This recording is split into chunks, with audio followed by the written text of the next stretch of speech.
Good morning, everybody, and welcome to our very first semi-final. My name is Nick Dyson, and I am the CEO and founder of Future Anything, and I am super pumped to kick off our 2025 national semi-finals. This year, we have had 600 applications, and somehow our judges have whittled these down to the top 40 teams that are pitching across 8 one-hour events today and Thursday. It's going to be amazing. I'm so thrilled that you're here. To kick off, I just want to acknowledge the traditional owners on the land in which we live, work, play, learn and create. I don't know about you, but when I look at this map of Australia, what I think about is the fact that our First Nations people were our first innovators, our first entrepreneurs, our first creators. Future Anything is headquartered in Meanjin on Yagara and Turrbal land, but we're super thrilled to work with over 300 schools all across Australia and New Zealand. And in thinking about our First Nations people being our first innovators and our first creators, I want to show you a little invention. Now, I'd love for you to just have a quick look at this and think about what problem do you think this invention solved? Now, if you're familiar with the ingenious First Nations technology, you'll know that this is a woomera, which was a device that our First Nations people developed where they hook the spear into the woomera in order to help the spear to go further. It's basically like a giant chucket that you use for your dog.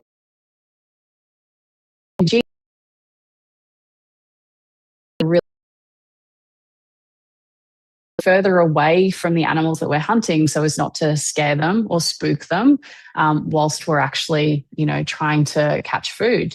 And so when we think about the work that we're going to see today from all of the young people that we have pitching, we're coming back to kind of the origins of, 60,000 years of innovation and entrepreneurship, which is people on this land looking around and noticing problems and then having the courage and bravery to solve those challenges. So today, we want to make sure that you're sharing our genius young people's ideas. So if you've got the Facebook or the Instagram or the LinkedIn, do feel free to take a cool snap and share that you are joining us today. As I said, we've got 8 events across the 2 days. So join us for a little time or join us for a long time.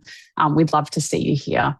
Now, what are we going to see today? Our Activate program, which is our flagship program, sees about 9,000 young people from 90 schools tackle kind of a different type of mission across all of our schools, but it comes back to the essence of this challenge here, which is as an entrepreneur, pitch an innovative idea that makes the world a better place. And across the last couple of years, we have had some extraordinary winners at our grand finals, including our 2021 national grand final winner, Chloe, who had probably like the simplest idea in the entire world. It was wheat bags. And so Chloe pitched this cool idea for wheat bags that she was sewing in her bedroom at home.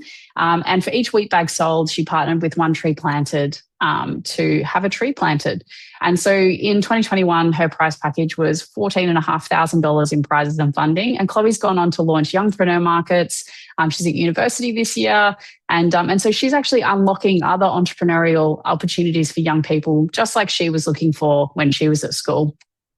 If we skip ahead, we've also got our winners from Marymount College Eco Beds from 2022. And these young people identified that their dog was basically chewing every single bed that they were getting a hold of. So they found it into dog bedding material and pitched that at our grand final in 2022 to win. And then we skip ahead to last year, our winner, Alex from Brisbane South State Secondary College, who was trying to ride his e-scooter, all of his stuff. And so actually worked with his uncle, who's a carbon fiber specialist, to create a patented e-scooter trailer that clips onto the back of an e-scooter. My favorite email from Alex was a couple of days out from the grand final where he said, my patent's come through, and I totally mansplained Alex. And he's like, no, Alex, a patent's something you have to go to a lawyer for. I think you've got the wrong word. And Alex came back and went, no, we've got the patent. And so at 15, Alex pitched his idea in last year's grand final and won with his patented carbon fiber e-scooter trailer. Now, the question is this year's grand final winner in this semi-final? Who knows? All right, for the next hour, it is going to be fast and furious. I'm going to talk for a little bit longer, and then we're going to meet the judges. We've got 5 pitches, at which point the judges will move into the judges' deliberation room and you will have the opportunity to vote for your favourite. Today, we have 5 awesome teams joining us from Investigator College, Sacred Heart in Geelong, Ferny Grove State High School, Sheldon College, and also Kenmore State High School. It's going to be awesome. Each of these teams will follow the exact same structure. They will have 3 minutes to pitch and not a second longer. With 30 seconds to go, they'll hear a little ding that's going to remind them, just like that. Oh, service here is amazing. And then at full time, they will hear this noise, at which point I will come on screen and cut them off in the kindest possible way I can. Now, after that 3-minute pitch, the judges will have 4 minutes to ask questions. Hopefully it'll be about 1 question each, in order to clarify or, sense check anything that the teams have pitched. At the end of the 5 pitches, the judges will deliberate and they will choose one winner from this semi-final, which will go through to our national grand final as a pitching team. They will also choose a runner-up, and that runner-up will also go through to the grand final as a showcase team. And you, my friends who are watching, will have the opportunity to vote for your favourite team. And the team that amasses the most votes will go into a wildcard draw for an entry. It's going to the judges from these amazing pitches, a winner and a runner-up. Can we please welcome Terry, Lewis and Milan to our virtual stage? Give them a big round of applause. Good morning. Now, I had a bio read more than anyone. So rather than read your long, illustrious careers, I'm going to give you 60 seconds to kind of introduce yourselves. I'd also love to know, is there something specific you're looking for in today's pitches? If you could put your finger on the pulse of one thing that you know will impress you out of the pitches today, is there one thing that you're looking for? Terry, as our head judge in our semi-final one, I'm going to start with you. Tell us a little bit about you, and is there one thing you're looking for from our pitching teams today? Hi, everyone. Terry. I'm hardware and software engineer, tech founder, and exited now. So really enjoyed doing the thing of trying to create solutions to problems out there. And so what I'm looking for is always that really creative answer to a ubiquitous problem we have, and that oomph of someone who can really take it forward, because we all know it's not just about having the idea, it's actually being able to drive it forward that makes the difference. Awesome. Thank you so much. All right, Lewis, what about you, sir? What are you looking for today? Tell us a little bit about you. G'day everyone. Stoked to be here and hear your stories and your pitches to us. I was sitting where you guys are in school only a few years ago, so I'm still a young fella myself, and yeah, started 2 e-commerce businesses, starting a third one at the moment. Grew them to multi 7-figure figures, which is pretty exciting on no business knowledge, haven't gone to uni, any of that stuff. So looking for, like Terry said, something that's unique, outside the box, very creative, and in this day and age, I love AI. So if you got something that's working with AI or working around AI, you'll have my vote. Lewis, I was not just in school a couple of years ago. I know it's really hard to believe because obviously I look incredibly youthful and I could have attended school only recently. Milan, over to you. Tell us a little bit about you. What are you looking for today? Morning, everyone, and wishing all the best to all the teams here. So I'm an immigrant, so came here 6 years ago and started a business called FHTS. It's a IT consulting, and like Lois, we are working on AI and specifically safe and responsible AI. And 5 years ago, we started a startup, marketing technology startup called Motor AI, which is now valued a little over $20 million. So I've been, joined before and looking forward to all the pitches today. I think what I'll be looking at is, are you solving a real problem that exists out there? And if you are solving a real problem, and the next step is are you the right team to execute it? So yeah, that's what I'm looking for, and wishing you guys all the best. Amazing. Thanks, everybody. All right. Enough about us. Should we just crack into these teams and put the real superstars on stage? Our first team joining us from South Australia at Investigator College, we have Deduction Dungeon. Zen, welcome to the semi-final stage. How are you feeling, mate? Very nervous indeed. You know what? You've got this. We have complete faith in you and your idea. You're going to smash it. We're ready when you are. Cool. Taxes. One of the most confusing things on earth. According to the ATO, 60% of Australians dislike taxes, saying that they are a burden or a chore. They're hard to learn if you're new to them, and hard to organise, even if you have experience. That's why I, Zen Burgess, a Year 7 student, have come up with a solution to solve the problem of in-education in taxes.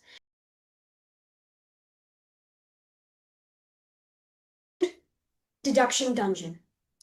Let's talk about my competitors. At this moment in time, my biggest competitor is a website I'm sure you are all very familiar with, the ATO website. Next. The ATO website does not keep its users engaged. Next.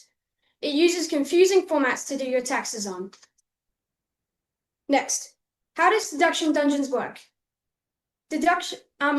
As the year passes, you need to enter all of your information slips in regards to your paychecks. Then you press play. It is that simple. Instead of having to complete some confusing worksheets, all you have to do is enter your information and play. Next, once you start to play, you'll learn how to do your taxes and how to use them to your benefit. Next, this also happens through NPC dialogue, giving you the whole RPG experience. Next, studies in educational psychology show that by combining visuals and text can increase understanding and retention by up to 80%, which means it gamifies your taxes. Next. I don't know the ending yet, but you might have to fight. You might have to find the power of the calculator keeper, or you might have to fight a mighty foe to claim the last receipt. You might be thinking, how will I keep the users engaged all year round? This is where we talk about scale up. As the year passes, you need to enter all of your information regarding paychecks and bills, as I said before, but this can get tedious and boring. Even my teacher, Mr. Lane, says he does it for the first 2 to 3 months and just completely gives up. This is why, in future developments, we will give players a mini game to play each time they add a receipt. Just a quick mention to Emma Preston for making these beautiful pictures for me. She's a visual designer. All right, thank you.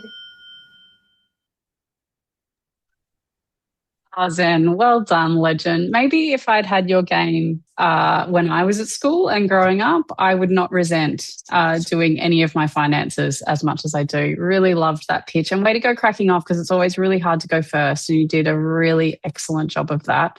I'm going to invite our judges into the room, and our judges get to ask a question to help them understand your idea or your thinking. Lewis, we'll start with you.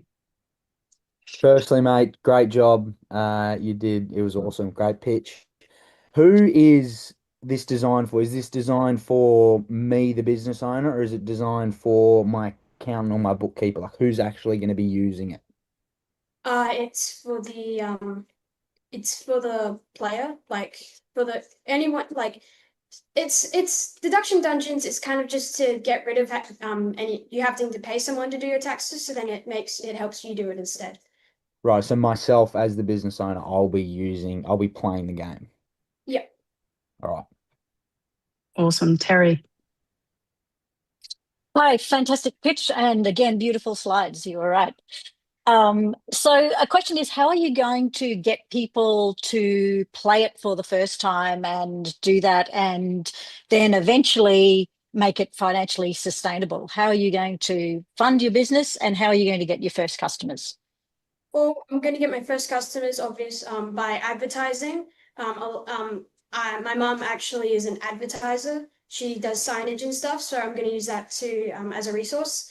And then I'm also going to promote stuff to schools and then get schools to use it before, and get schools to use it as like a beta version. Nice work. Milan. Great presentation. My question is around, are you planning to do any integrations to ATO so you can actually get the basic information of the user? Pardon? Are you planning to do any integration with the ATO database? So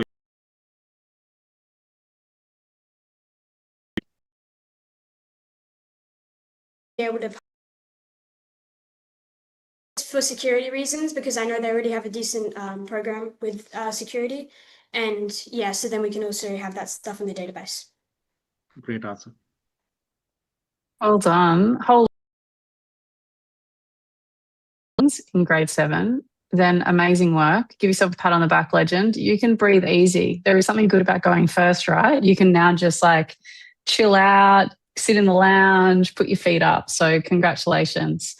And we're going to zoom into our next pitching team. And so joining us from Victoria, from Sacred Heart in Geelong, we've got Memory Lane. Legends, how are we feeling? Good. Excellent. That wasn't a confident good. It was a nervous good. Do you want to try again? Should we redo it? Team, how are you feeling? Good. Yes, that fakes some enthusiasm and some confidence. I love it. All right, legends. Just to let you know, our school bell might ring. That's okay. Thanks for the heads up. We will ignore the bell. If you need to pause to wait for it to finish, that's also okay too. But we are ready when you are ready. Next. Hello everyone, my name is Olivia and my partner is Isabel. Unfortunately, Edie and Lottie could not be here today. How can we call it a community if our elders sit in silence longing for a connection? Our elders go completely unnoticed while they sit in a living room, out their life with no one to talk to or reflect on their joys of their life with. We have created an idea from our TDU program called Memory Lane, which targets elders people who are suffering from loneliness. Our slogan is nostalgia and wheels, memories, laughter, and good company. Next.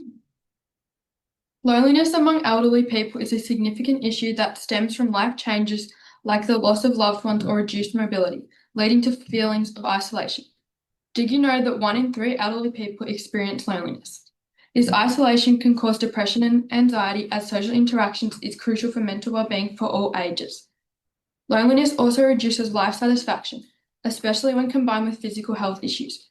To address this, our program idea, Memory Lane, offers opportunities for social connection, providing a supportive environment for sharing stories and building community, therefore improving the mental health of our elders. Next. Our bus will provide elders with a way to meet and connect with new people and relive their past memories with friends.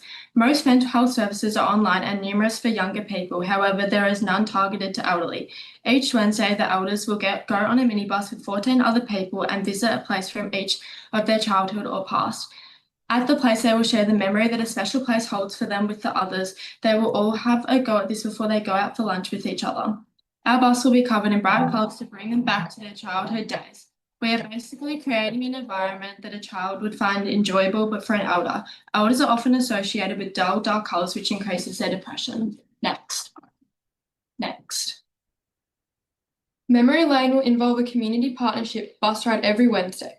We will have the cost funded by volunteers by McHarry's each week.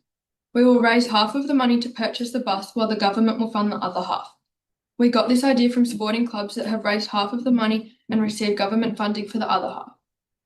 We will reach out to restaurants to help fund the lunch and other community partnerships to fund the fuel. We are relying on our Geelong community. With the help of Linda Wong from One Way HQ in Geelong, who we are meeting with tomorrow, we can develop this idea into a reality. Next.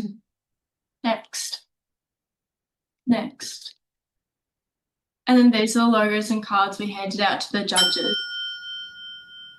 Thank you. Way to go, legends. Gosh, everybody's time management has been so good so far. I'm so impressed. All right, you can breathe a little bit easier now. The hard part's done. I'm going to welcome our judges back to ask a couple of questions, or one each, moving forward. So, Terry, we'll start with you this time. Question for the team. Hi, awesome pitch and really well done. The fact that you've reached out to people already about this. Can you tell us a bit about those conversations and what they told you about how your idea is different and how it would be helpful? With Runway HQ tomorrow to like further develop our idea and like expand on it and see how we can like turn it into reality. And then we've talked to like our teachers at school and like how we can like contact like McHarry's because school's already partnered with them. So like going through school to get partnerships. And then from like our local sporting clubs who have like raised money for like new lights or something at their club, we've used that to implement into our funding. Oh, great. Thanks. Awesome. Ilan. Great pitch, guys. Can you talk a little bit about how you are planning to make money? Are you planning to make money, and how are you planning to make money, if so? Well, it's more for like volunteer based, but if we did need money for like to like actually run the bus, we'd ask for like retirement homes help because they get like an amount of fun and like the retirement.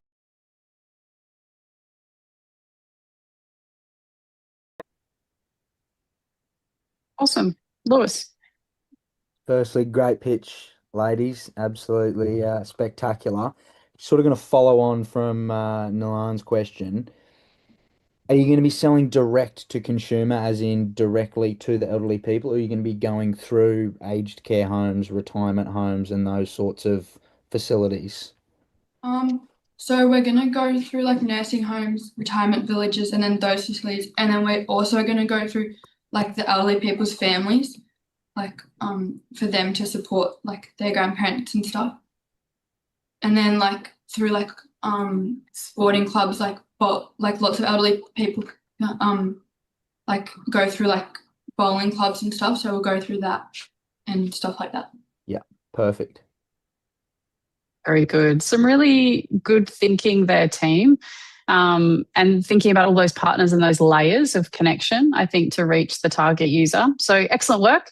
You can now put your feet up and chill out because you're out of the hot seat. But we are going to head over to Ferny Grove State High School for period. No stranger to our finals, Ferny Grove.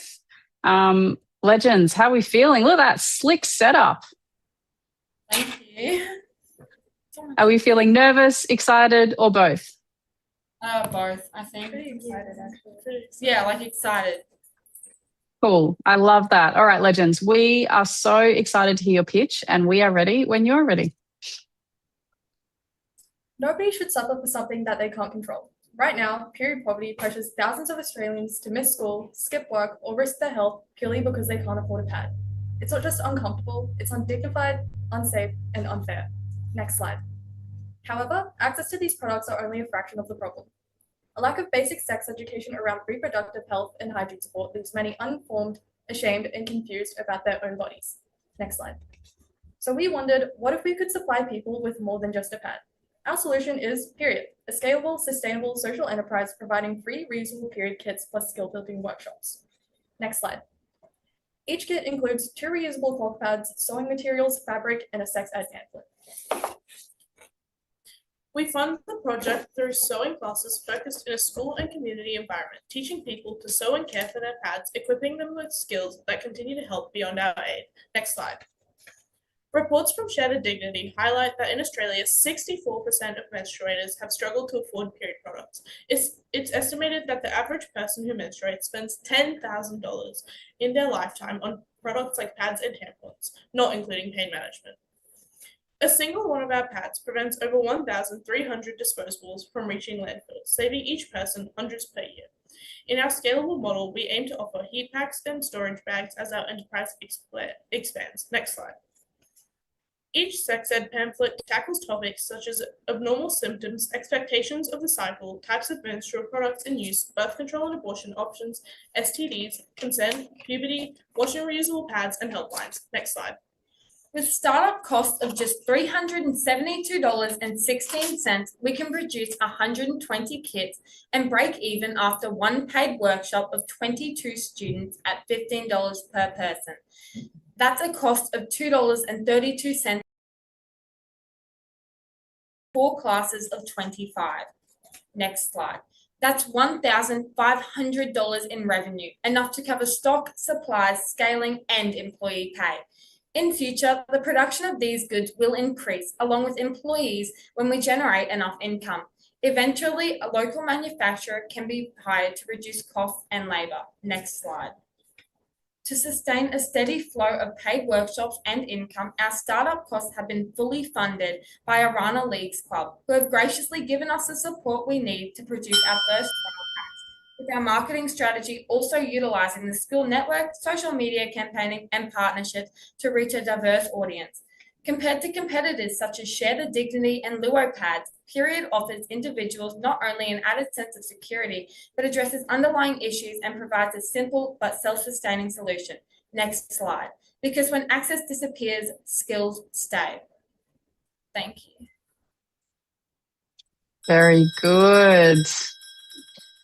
Excellent work. I mean, you practiced that within like 4 seconds of the end. Like, that's always impressive timing. So well done, team. We're just welcoming our judges back into the space. Nalan, we're going to start with you. A question for Period. Fantastic presentation, guys. I think it covers almost everything. How are you planning to like scale this? I saw you have some partners. How are you planning to like reach out to the communities? Who are you going to work with? So to scale our business, we first of all have been offered a venue at our school to run classes for our cohort. So that would be our first plan. We give it for free at first so we can offer these. And then from there, once we start to expand and run these classes that people have to pay for, we'll use that income to donate packs and also eventually scale our business enough to have more products that we are able to donate and pass on to others. Great answer. Well done. Lewis. Great job, ladies. Absolutely cracking presentation. Coming from a product online business myself, 2 questions was going to be, where are you going to get them made, and are they actually going to be $3 per unit to produce? And then follow up, how are you going to fulfill these? So how are you going to send them out? Are you going to store them in your garage? Are you going to get a 3PL? You're going to hire out a warehouse? What does that look like that you're going to predict? Lewis is stacking some questions there. I think it was, I'm going to streamline that a little bit. Talk to us about like the product costs and like the storage of the products. So talk to us about where you're going to get the materials from and how you're going to kind of scale that side of things. So far we've gotten all our materials from a specific website that specializes in fabrics and specializes in fabrics made for things like nappies and pads themselves. So generally that won't change, but we also, in terms of storage, we have our school that's willing to help us with the storage and sending them out and making them themselves. Obviously, fundamentally, beginning as a startup, we'll have to make those ourselves, but over time, as we scale, we can look into production with, Given the fact that we want to start with only making 120, we've made all the base costs for all of our items and products and then divided them by the amount of people we want to donate them for. So by doing that, we've got the cost of $2.32 per unit, which includes all the materials needed per person. And that cost of all the items added up, which is $372, is funded by Arana Leagues Club. So we're funded and we're able to start this business once our items have been shipped. And we will be creating them by ourselves to begin with, so we don't have to pay for labor costs. So we will have spaces to do that together. But you're going to work out a way to pay yourself, because it's really important that you get paid for your time. Terry, over to you. Wow, super comprehensive pitch. It's hard. A bit hard to show. Bring it a little bit closer to the camera. Tell me what each thing is. So go through this. Okay, so first of all, we have our original pamphlet, which shows what our business is, why we're named this, things like that. So it's got all of our details on the inside, and it folds out into all pieces like this. Right. And then sewing instructions on this side here. And then next of all, we've got our sex education pamphlet. So we're providing education as well. So it's got things about menstrual cycles, what's unusual, things to look for, etc. We've also got two, not actual samples, but these are the fabrics that we can provide for the two different layers of the pads. And we supply them, right now we don't have any, but generally we'll provide them with two already made reusable pads and materials like thread and needle, buttons, and scissors. Perfect. Thank you. I'm over time, but that's amazing. Thank you. Awesome. Well done, team. Super comprehensive responses, which obviously shows some really awesome research at your end. Well done. You can breathe easy. We're going to invite our fourth team. Gosh, time flies when one is having fun. We've got from Sheldon College, Spotto joining us. Hello. Hello, team. How are we feeling? Look at the slick branding behind you, looking very professional. Love it. All right, so 3 minutes on the clock. You'll hear a bell with 30 seconds to go. We're so pumped to hear your pitch, and we're ready when you are. Thank you. Thank you. Spotto, this is Matilda. And this is Shamal. One app, one website, all in one service, in one spot. How many of you have struggled with transport? Next. As teenagers, we've felt the absence of public transport. While this is minor for us, it raises a question. How hard is it for the less fortunate people who do not have access? Next. Because finding support shouldn't be so hard. Less fortunate Australians lack necessities. Millions face this reality every year. People experience homelessness, low income, unemployment, or family hardship. Support services exist, but they're scattered and hard to find. Next. This isn't just a crisis, it's a pattern, and accordingly to the ABS, over 122,000 Australians experience homelessness. Homelessness isn't just housing, it leads to food insecurity, poor health, and isolation. Next. Our solution is Spotto, an easy-to-use app and website that connects people to essential services like food, clothing, hygiene, housing, and job support. It links directly with charities like Foodbank Queensland, Vinnie's, Orange Sky, and Mission Australia. Next. In the short term, we will introduce a website feature which can be accessed at public library computers and to other public spaces. Through this website, we connect users with routes through Translink that will get them to specific shelters. In the long term, we will gain trusted partnerships with charities and bus companies, allowing us to create our app and bus routes. We also hope to expand to other Australian cities. Short or long term, our mission stays the same, to make life better for others. Next. This is our website, Spotto. Next. It provides bus routes and mapping alongside address information of each location. The website also has a feature where individuals can communicate about their struggles. Next. The app in images has 3 bottom buttons. The bus icon provides bus stations, charities, and routes on a live map, with an option to book rides. The AI search tool tailors results to specific needs of others.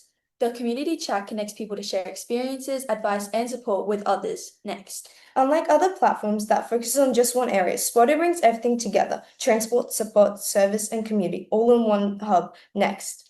We'll promote Spotto through Instagram, TikTok, Facebook, and printed posters featuring our website URL. Next. Here's how it works. People access Spotto, which connects them to services. In return, charities sponsor Spotto, funding transport. Next, we've reached out to several charities to become founding partners for $10,000 each.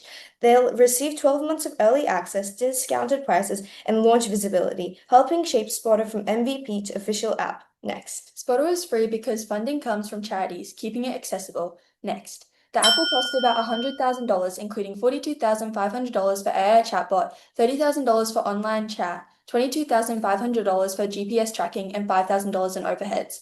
The bus service will cost about $70,000 each year, which includes 3 drivers and 3 buses and maintenance. Next. Thank you.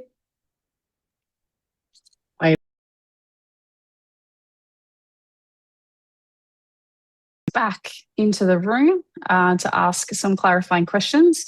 And Terry, we're going to start with you. Hi guys, thanks, great presentation. A question to clarifying what it's actually doing. So you're providing the transport, or you're providing the app that tells them the transport that they can get? Can you just clarify? In the short term, we will first of all launch the website. In the website, they will be directed with bus routes like recommended to them to the specific location. And in the long term, we will launch the app, which will be supported by our partners, which are the charities, which will support like the funding and stuff. And then that will be able to aid with the bus drivers and the buses and stuff. Right. Okay. And that the buses will then take them to the Orange Skies and Vinnie's places.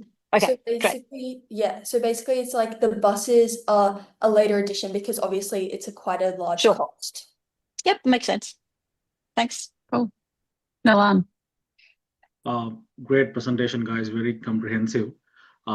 So you have already talked to those 4 partners that you mentioned, and they're interested?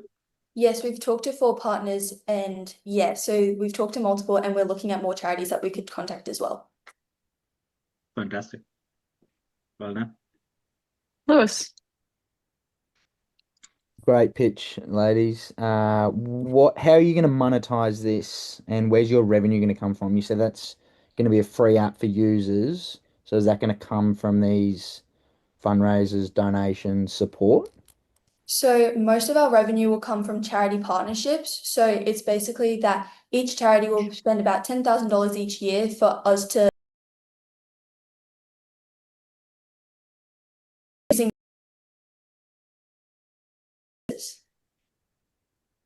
Perfect. Amazing. Thanks very much, team. Well done. Strong pitch, strong responses to the questions. Tick, tick, tick. You can take a little bit of a breather now. And I cannot believe it, but we're actually up for our last team. This has gone so quickly. So from Kenmore State High School, I have Guardian Tracker. Team number 5, Legends, how are we feeling? Good, yeah. Good, thank you. Yeah. Amazing. So you've patiently waited for all the other teams, and now you get to be the mic drop pitch.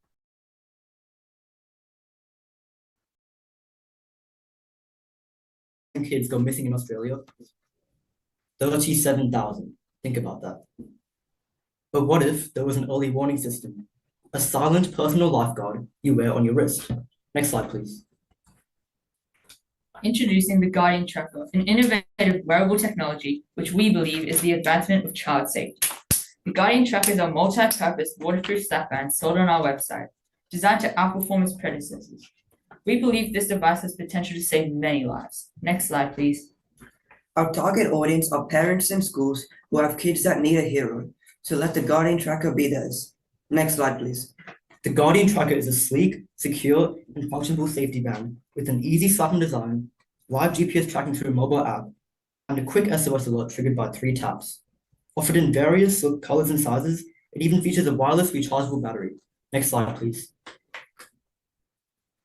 The free Guardian Tracker app offers a secure pin-lock platform for Guardians with 2 screens, one providing real-time location tracking and another with battery and device status. Next slide, please. We will donate $2 for every unit sold to the Daniel Molcombe Foundation to support child safety through free education and national events such as Day for Daniel. Next slide, please. Our research into competitors revealed key drawbacks. Apple AirTags limited to Apple devices and face battery issues. Vision Connect is limited to vehicle tracking, and Jiobit charges high monthly fees while struggling with durability and reliability. Next slide, please.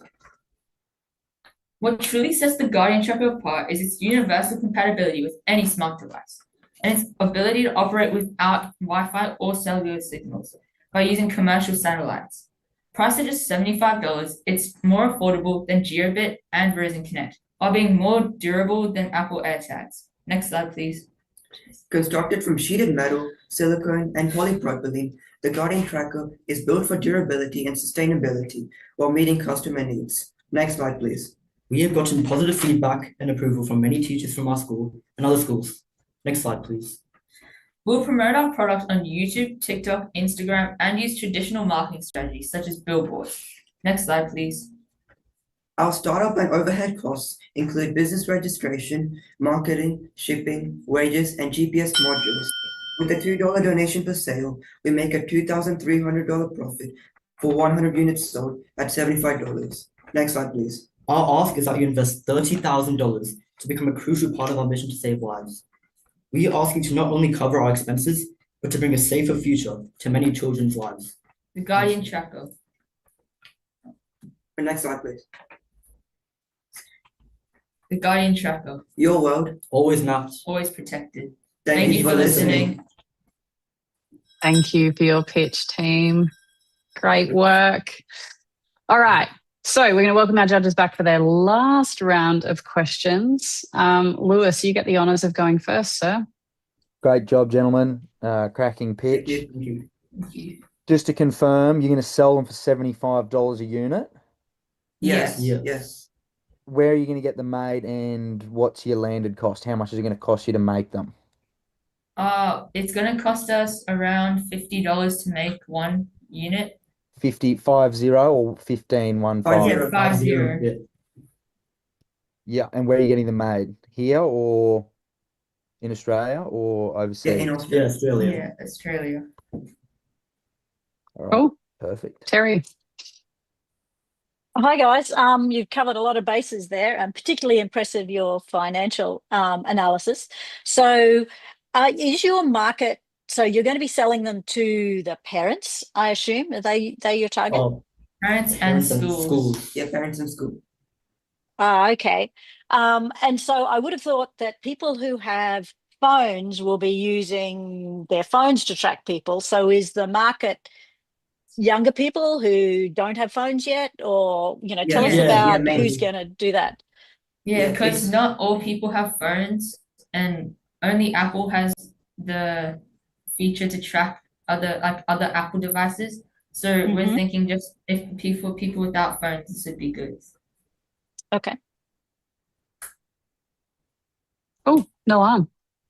Yeah, fantastic presentation, guys, especially that wrist slap that you guys did. It was So good. So good. So because you did a fantastic job, I'm going to ask you a little harder question. So when you are tracking children, security is an important part of that. Have you guys thought about it? Is your provider handling that? Yeah. We have like a pin protected system, so only the guardian can access the pin and the data. Guardian or teacher. Right. Yeah. Right. Tricky questions from the judges. I love it. Team, well done. You can take a much needed rest because the heat moves from the pitching teams to the judges. Judges, we're going to boot you out of this room gently into a deliberation room for you to make the difficult decision of picking a winner and a runner-up. So we'll see you a little bit later as you depart. In the meantime, everybody viewing, you also have a bit of a tough job ahead of you as well. Our judges get to pick the winner and the runner-up, but you get to vote for your favourite. And that team goes through as a second chance draw into the grand final. So in a moment, right now, there will be a QR code and a link on your screen. Use that and jump in and vote for your favourite team. We'll be back. We'll put some tunes on and let everybody vote away. And we'll be back in about 7 or so minutes with the judges' results. We'll see you very, very soon.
Welcome back, everybody. All right, our judges have deliberated. I couldn't see any chairs being thrown or desks being flung, but there was definitely fierce debate in the judging room. So I'm going to welcome them back into the space. Welcome back, Terry. Welcome back, Lewis. Welcome back, Milan. You have the honours of revealing our runner-up first and then our winner. Terry, over to you.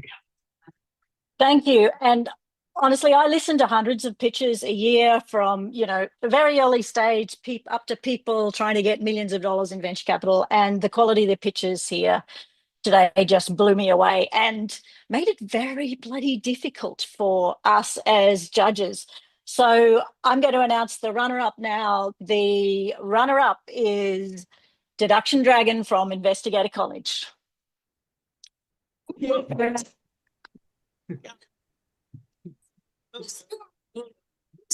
Oh, I'm on. Legend, you are going to the grand final into the showcase. Well done, my friend. Well done. Yeah, thank you. Okay. You can breathe now. Excellent work.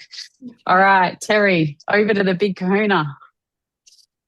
Okay, and the winner of semi-final one with a super polished pitch, which really got us all across the line, is Period from Ferny Grove State School. State high. Press on mute. Wait, I don't know how to get into it. You're not on mute. You're not on mute. Congratulations, legends. We can hear you. Oh my gosh, thank you. You guys are going through to the grand final to pitch on stage. Congratulations. Thank you. Oh my gosh. Great job, ladies. Good stuff.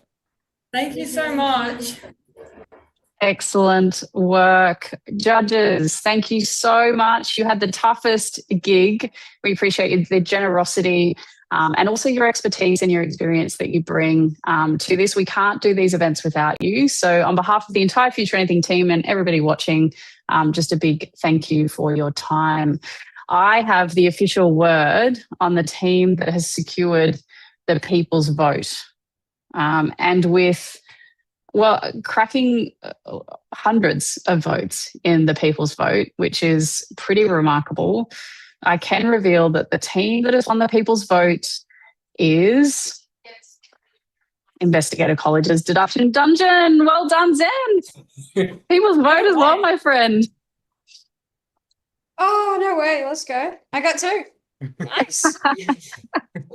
Congratulations, legend. You walk away with runner-up and also the people's vote. Excellent work today. The people have spoken. Congratulations. Awesome. Well, everybody, I cannot believe it, but an hour of fun has gone fast and furious, but never fear. There is more for you to enjoy. If you'd love to jump in and join us for our grand final, it's being held on Tuesday, the 18th of November at the State Library of Queensland.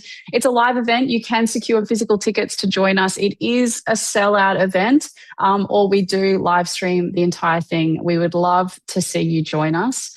That aside, this is just but one of 8 semi-final events. If you've had as much fun as I have, we would love to see you join us for the other events. We'll be back in 30 minutes in the same place. We'd love to see you here watching the next cohort of young people betting the future one idea at a time.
Good morning, everybody, and welcome to semi-final 2 of the 2025 Future Anything Finals. My name is Nick Dyson. I'm the CEO and founder of Future Anything, and this is better than Christmas. I've said it. I stand by it.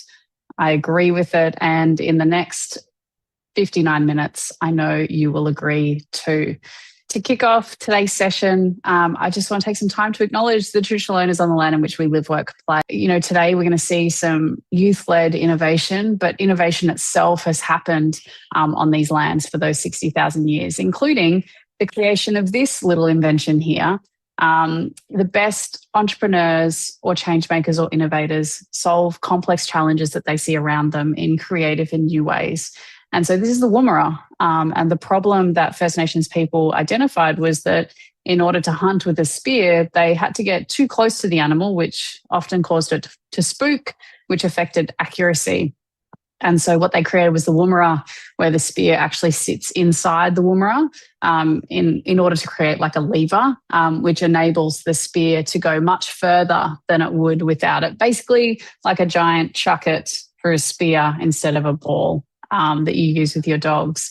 And so what we're kind of identifying is this idea that problem solving or complex creative problem solving has happened since the dawn of time. And our work at Future Anything is to support young people to do something about the complex challenges that they see around them. And we would love for you to celebrate the cool innovations that you see during the next 59 minutes.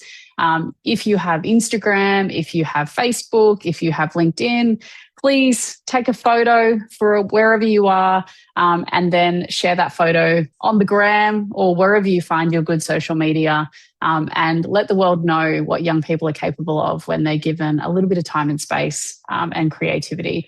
Now, in our Activate program, our flagship program, it's this finals is the culmination of that program. And we have about 9,000 young people from 90 schools involved in that program across Australia. And the mission that they take part in is this. They take on the role of entrepreneur and they have to pitch an innovative idea that makes the world a better place. And each year, our semi-finals culminate in a national grand final where we have a grand final winner that walks away with tens of thousands of dollars in prizes and support to take their idea out of the classroom and into the real world. Like our 2018 national grand final winner, Tanika, who wanted to solve the issue of bullying. And so she designed school socks that were white above the surface of the shoe so she couldn't get in trouble for wearing non-uniform socks, but partnered with the graffiti artist Mulga, who you'll recognise his work on 7-Eleven signage, to create these cool patterns that went underneath the shoe line. And the metaphor was you don't know what's underneath the surface for young people. Or our 2019 national grand final winners, Culture Hood, who wanted to solve the complexity of domestic violence within the Polynesian community. And so one of the young people was an amazing artist and they took her designs and printed them down the sleeves of hoodies that they sold, with a portion of the profits going to support victims of domestic violence. Or skip ahead to 2023, our national grand final winners from Ferny Grove State High School Unified First Aid, that noticed that anybody who suffered with accessibility challenges couldn't actually engage in a first aid course, so they created their own. A certifiable first aid course that could be attended by anybody, regardless of the accessibility or disability that they might have experienced. And our question is today, is this year's 2025 National Grand Final winner in this event here? Now, our agenda, what's going to happen over the course of the next 55 minutes. I'm going to talk for a little bit and then we are going to meet our judges who have the toughest gig of the session. We have our pitches and then you will have the opportunity to vote for your favourite before we reveal the verdict at the end. Today we have 5 incredible teams joining us from 5 different schools. Kicking off will be Investigator College's Shark Signal. Then we've got Ferny Grove jumping in with Retrained Hearts, Sacred Heart jumping with Study Vibe, Loreto Kirribilli with Eco Drive, and we've also got Brisbane Girls Grammar and Second Serve closing out this semi-final. The structure, each team will have 3 minutes and not a second longer to pitch, followed by 4 minutes of questions from our judges. Each judge will have the opportunity to ask one question. We ask our judges to refrain from giving feedback and just to focus on clarifying questions that will help them to make a decision. And then at the end of the 5 pitches, we boot our judges out of this room into a deliberation room where they wrestle intellectually over the teams that they've seen in order to pick a winner who will go through to pitch on stage at our National Grand Final on Tuesday, November 18th. And they will also pick a runner-up who will go through to our showcase at the National Grand Final. But the fun doesn't finish there, because if you're watching, you have to vote for your favourite. And the team that amasses the most votes during your voting time will go through to the second chance draw for a wild card spot in the showcase as well. So there's a lot that is going to happen in the course of the next hour. Let's crack in and meet our judges. I'd love to welcome Chad, Eddie, and Daniel to our virtual stage. Welcome, legends. So awesome to have you here. I do not envy your position at all. What I would love is tell us like a little bit about you, and if there was like one thing that you were looking for out of this year's teams, what might that one thing be? Chad, you're head judge, head honcho for this particular semi-final. Tell us a little bit about you and what are you looking for? Yeah, no worries, Nick. Thank you so much. What a great opportunity. I'm very excited to see the pitches. Look, a bit about me. I got a broad range currently with the university. I do a lot of work around what they call place-based work in regional communities. Background running innovation hub, manufacturing, digital agencies, a bit of a mix. I'm really looking forward for impact, Nick, and that's both impact on the individuals, like their passion and what it might mean for them as far as to progress this, but also obviously impact for their actual idea, whether it's on a sector or the people they really care about. So really just doubling down on that impact. Awesome. Thanks, Chad. Eddie, over to you. Thank you. And thank you, everyone, for having me and for pitching. I'm really looking forward to it. So I have a background. I've been an academic and then a teacher, and now I run a company called Inventorium, which effectively is an EdTech platform and service for students who have difficulty attending mainstream schools. So we keep kids going while they're not actually attending. And what I'm looking for, I think, really is something practical. I'm looking for ideas that can actually work in practice and be scaled, rather than just great ideas that actually have no chance of coming to fruition. Amazing. Thank you. Daniel, over to you, sir. So yeah, I'm the managing director for Zenus Australia and New Zealand, and one of the world's leaders in e-commerce furniture. So every year we're moving about 300,000 pieces of furniture here in Australia, and just kicking off in New Zealand. So I get the joy of overseeing all of that, but really stoked to be here today. I'm quite interested to see what some of you guys have come up with. And for me, you know, the innovation, the passion's all really important, but I'm really keen to see, you know, future potential and scalability, practicality. You know, how can we take this idea and make it into something that's, you know, genuinely doable? So very keen to see that. Awesome. Thank you so much. Should we crack in? Should we just bring the first team up, and enough from us and more from our young people? I'm super pumped. We're kicking off. We're heading, zooming down to South Australia. And we have joining us from Investigator College, we've got Shark Signal. Welcome to semi-final 2 team. How are we feeling? Good, thank you. Amazing. Well, you look slick. Okay, blazers, you look professional. I can see that there's like a good vibe happening here. We are super pumped to hear your pitch, and we're ready when you are. Hi, I'm Seb. And I'm AJ, and this is Shark Signal. Next. We're 2 students who love the ocean. We spend heaps of time surfing, swimming, and fishing at local beaches. But over the years, we've seen the dangers too. One of my best mate's brothers was tragically killed in a shark attack. This changed how we think about ocean safety.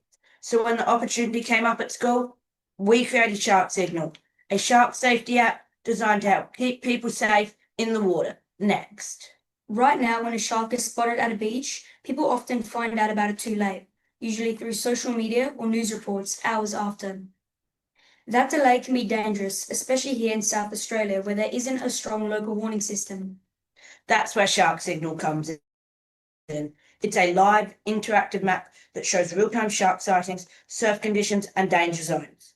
Each beach is coloured by safety level. Red means recent or high shark activity. Yellow means low or older sightings. Green means below 5 sightings that year.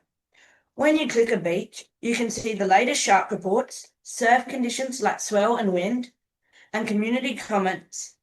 If a shark is reported near you, you'll get an instant alert on your phone. Simple, fast, and local. Next. There are other apps like Dorsal and Shark Smart, but they focus only on shark sightings and don't show surf data or fully support South Australian beaches. On the other hand, SwellNet and Surfline show surf conditions, swell, winds, and tides, but have no shark warnings. So Shark Signal combines both. It gives surfers everything they need in one place. Accurate shark alerts, danger ratings based on past data, and up-to-date surf information from the public, patrols, and drones. It's built for South Australia first, but it's designed to expand right across Australia. Next. Shark attacks are rare, but even one life lost is too many. According to the Australian Shark Incident Database, there were 19 shark interactions in 2024, including 13 unprovoked bites and 3 fatal attacks in South Australia alone. The number might sound small, but for those families and communities, the impact is huge.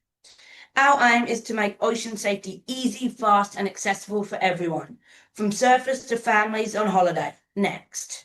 We'll start here in South Australia, where the idea began, then grow to cover the rest of the country. If every coastal community had a system like this, it could save lives and reduce fear of the ocean. We'd love to partner with surf and beach brands, local surf clubs, and our councils to share data, spread awareness, and build trust. With support and funding, we'll develop the full version of our app, run community trials, and raise awareness across local business. Next. Our goal is to make every trip to the beach safer and smarter. Because with Shark Signal, safety shouldn't be luck. It should be knowledge. Thank you. Oh, very good, team. It's always tough to go first. You did such a great job and managed your time really efficiently and effectively too. So AJ and Seb, well done. Let's invite our judges to the stage. And Eddie, I'm going to throw to you first. Have you got a question for the team? Yes, I do. Thank you. Thank you. That was really, really interesting and well done. What a great idea. So you've got these various data sources from the public and other sites, etc. How are they actually going to be collated and fed into your app? It would combine AI and the mapping systems and would also combine the human moderation. So you'd have a human moderator paid to do that? Yes, to maybe sort out what information is false and what information is correct. Thank you. Daniel. How are you going to make money out of this? We'll have like brand dealerships, so we might have spots for ads on our app or partner with different beach brands to promote, and we'll promote them through our app that they'll pay us. Cool.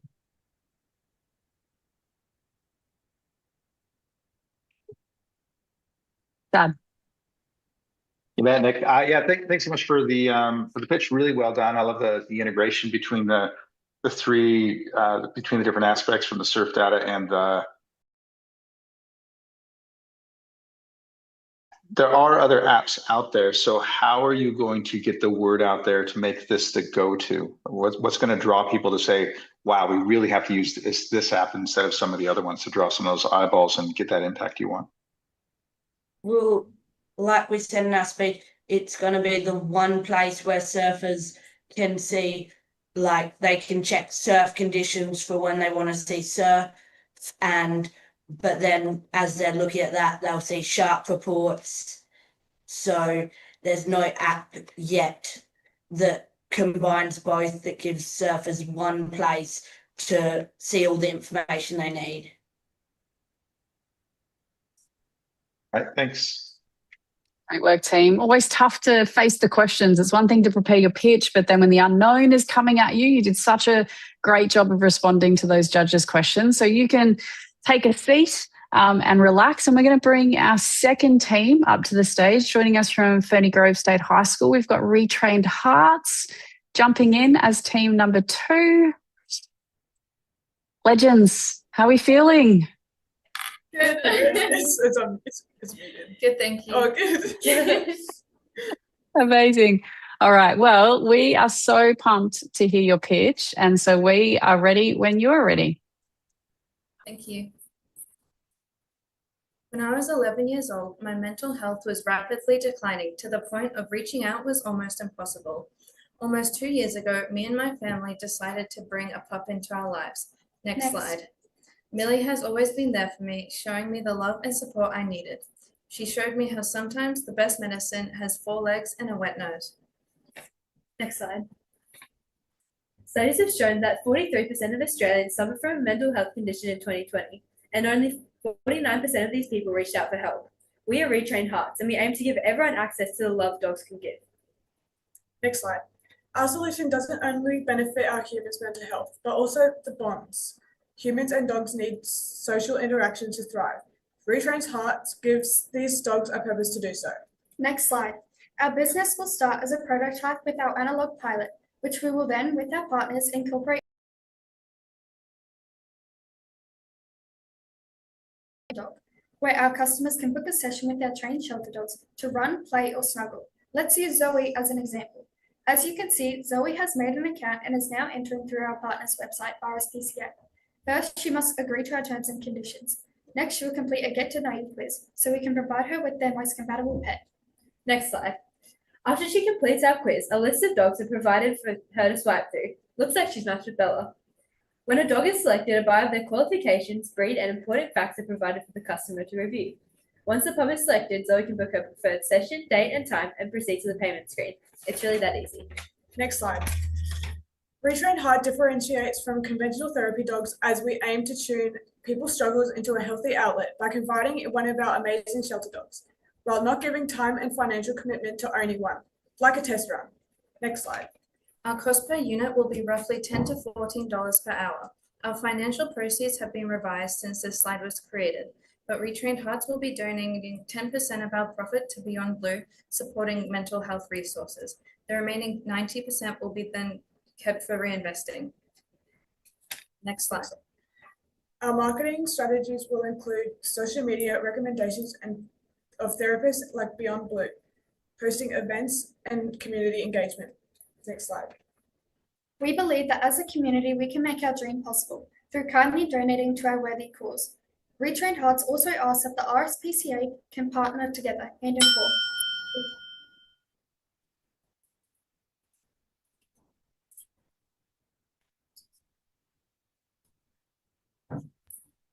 We're done. You've still got 20 seconds, team. We're finished. Sorry, Okay, cool. Sorry, we forgot one bit to add. Can we add that? Go. Since dogs may experience past trauma, we require legal indemnity insurance costing us $400 yearly, preventing our business having financial liability. There also would be a trainer accompanying them at all times. Great job, legends. You got this. All right, let's bring our judges back into the room. Thank you for sharing that. And also, sharing part of your personal story as a part of your pitch as well. Daniel, over to you to begin. A great presentation. I think it's pretty brave to share your personal side of it as well, which is great. I guess my question just operationally, like who ensures that the dogs are ready to go out there? Is that a partner or is that your own organisation? How would that work? Yeah, so our partner at the RSPCA will be running. We'll work with them, selecting the dogs, using their trainers to be able to get the dogs ready and make sure they're able to help our customers. Cool.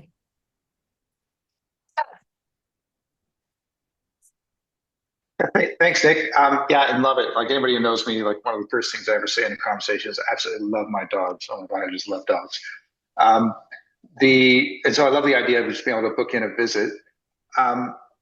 There's a lot of organizations out there supporting people like through NDIS or other things where they might go into a home or things like that. Is there, you're getting people directly to the RSPCA. Is there anybody else involved with this that you partner with in order to help facilitate that connection rather than just relying on the person going into the RSPCA?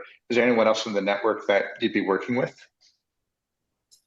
Yeah, as we expand, we'll look to work with Beyond Blue, getting their therapist recommendations towards us. But yeah, right now we are just donating to that right now. But yeah, as we expand. Thanks. Awesome. Eddie. Yeah, I'm just playing with this idea. So effectively, you're you're renting out shelter dogs as therapy dogs. Am I right? That's the idea. Yeah.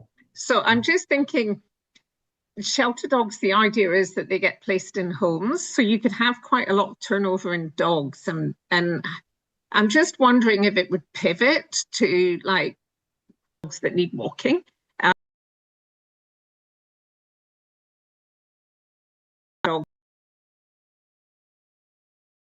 But I'm just wondering if you could have a better, more stable supply of dogs than the RSPCA shelter. I'm just wondering what your thoughts are on something like that.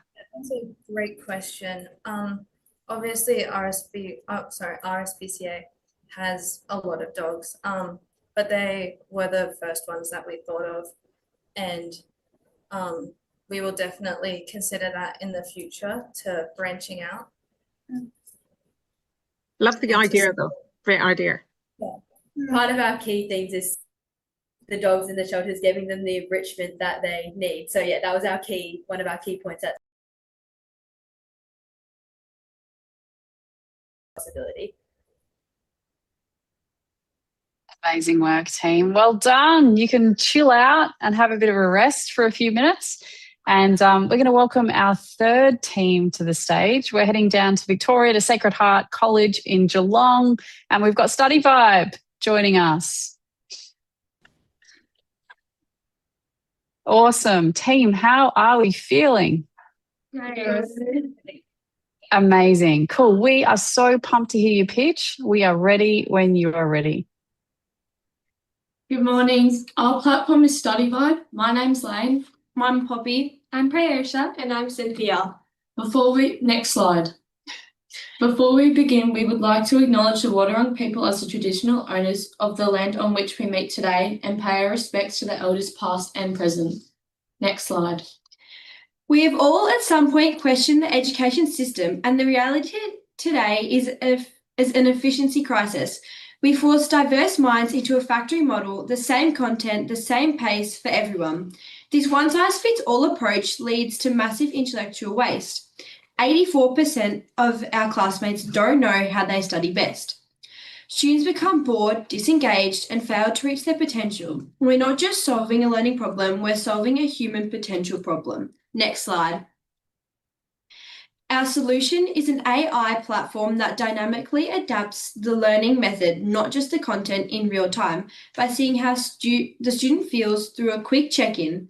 The platform instantly re-engineers the entire lesson to fit them, ensuring they are always in the optimal state for learning. Next slide. The process starts with a quick survey to determine their core learning style. The AI then builds a personalized study schedule around their existing commitments. Next slide. It then provides the user with a centralized dashboards for all their adaptive lessons and tools. Next slide. So, why Study Vibe? First, we create a unique, evolving platform of how you learn best, your study DNA. This allows us to predict disengagement and intervene before you lose focus. Second, we ditched traditional grades for a dynamic knowledge and the shortest route to the next concept. Next slide. Finally, we harness teamwork to find study buddies. I create study pods of students with complementary learning styles, encouraging peer-to-peer teaching. Next slide. We know study pods raise necessary safety concerns. To ensure trust, this feature is currently available only for verified schools we partnership with and includes robust safety protocols. Next slide. To make our dream into a reality, we are meeting with Linda Wong, the Director of Runway HQ, to discuss our pathway. Our scalable model offers 3 tiers: a free version, a standard subscription at $19.99 monthly, a standard subscription at $9.99 monthly, and a premium tier at $19.99 monthly, ensuring easy accessibility and growth potential. For schools, we decided at $10 per 200 students per student. In summary, we are not only creating a better study app, but a better student. Invest in the future of education. Invest in learning that adapts to not just what they know, but who they are. Choose Study Vibe. Thank you. Thank you. Way to go, team. That was so good. Such a confident pitch. Excellent work. I think I need like a worker, like a CEO version of Study Vibe to help me get my stuff done. We're going to jump into,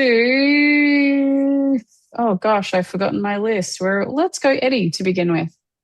Okay, so, well, what am I going to say? After my own heart, the Inventorium does something very similar, but not using AI. So, you know, maybe we chat in the future, but I don't want that.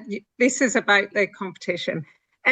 So I'm curious as to, you talk about child protection around the study buddy bits. What about the child protection around the AI bits? We've discussed like a safety protocol. So like only verified people such as their parents or their teachers would be able to access their data. So it was listed on the slides, like there would be like a 2-factor sign-in thing.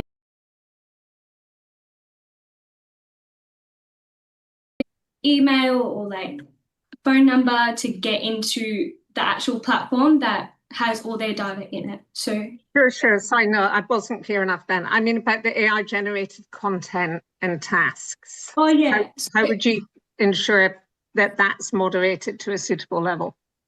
So there would be like a strict code that the AI would follow, and the AI doesn't necessarily give you answers and generate the content. You put in, for example, your textbook that you're studying, and it will spit out the key points and the main ideas of that textbook for you.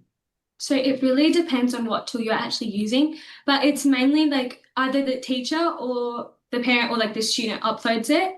So it's not actually generating anything itself. It's based on the, like, yeah, it like adapts the text. Yeah. Thank you. Yes, thank you. Awesome. Daniel. The super relevant problem right now, and very relevant answer as well, AI, right? And I'm seeing it a lot in my world right now that AI is sort of the first answer to a lot of things, but it's a very simple answer, and behind that you need, for something like this, you need teachers, educators, software developers, AI specialists. Like there's a lot that goes into it, and it's kind of chicken before the egg, right? So once you've got a program, you can sell it, but how do you fund all of that initial startup stuff that would be required to create an AI program for this? Is that the question? The funding? Yep. Okay, cool. So team funding the development. Yeah, so like partnering with schools before we actually like start the programming, so they could like invest in us, and so like schools who actually like see our potential would be willing to invest. Personally, something like this, that so like they'd be willing to do a trial run with our website that's already been built. We just couldn't put it in here, obviously. And yeah, so just invest before, Yeah.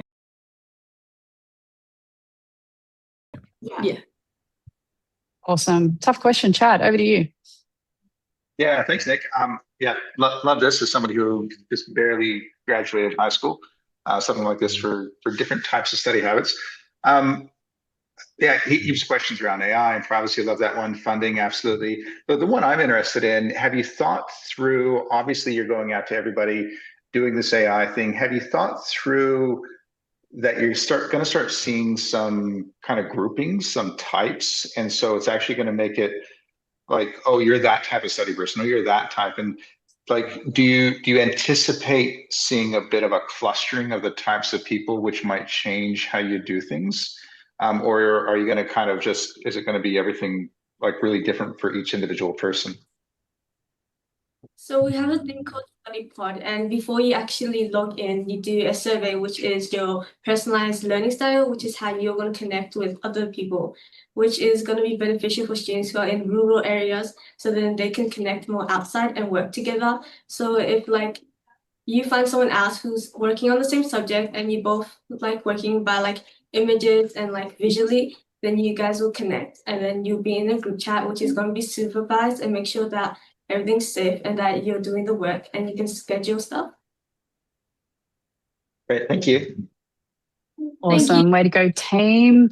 Well done. You've survived the hot seat, so you can take a second and chill out. And we're actually going to jump into our, second last team for semi-final 2, which is crazy. So we're going to Loretto Kirribilli and we're welcoming Eco Drive to the stage. Legends, how are we feeling? Good. Amazing. We're so excited to hear your idea. We're ready when you are. Eco Drive. Next slide. Every year, more than 10 million native animals are killed on Australian roads. Kangaroos, koalas, and of thousands of dollars in car damages yearly. At Eco Drive, we want to turn the road into a safer place for both humans and wildlife. Next slide. Most existing solutions deter animals with fences or lights, or redirect them through crossings like the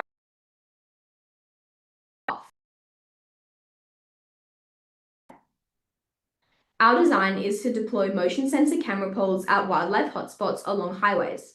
When an animal triggers the sensor, the camera captures an image or video. Onboard AI uses computer vision, similar to systems already monitoring koalas and kangaroos, to classify species, count individuals, and log movement patterns. Simultaneously, the pole sends signals to GPS mapping apps, alerting drivers that something has been detected and that they need to slow down. Next slide. EcoDrive not only prevents collisions, but generates valuable wildlife data. Through species count and behavioural logs, we can support conservation work. We've reached out to Wires to integrate their wildlife rescue data with ours, creating a shared network of detection and response. Because we use solar-powered poles and existing GPS networks, the system is sustainable and scalable. Our impact will grow as more roads adopt our technology, leading to fewer accidents and better ecological understanding. Next slide.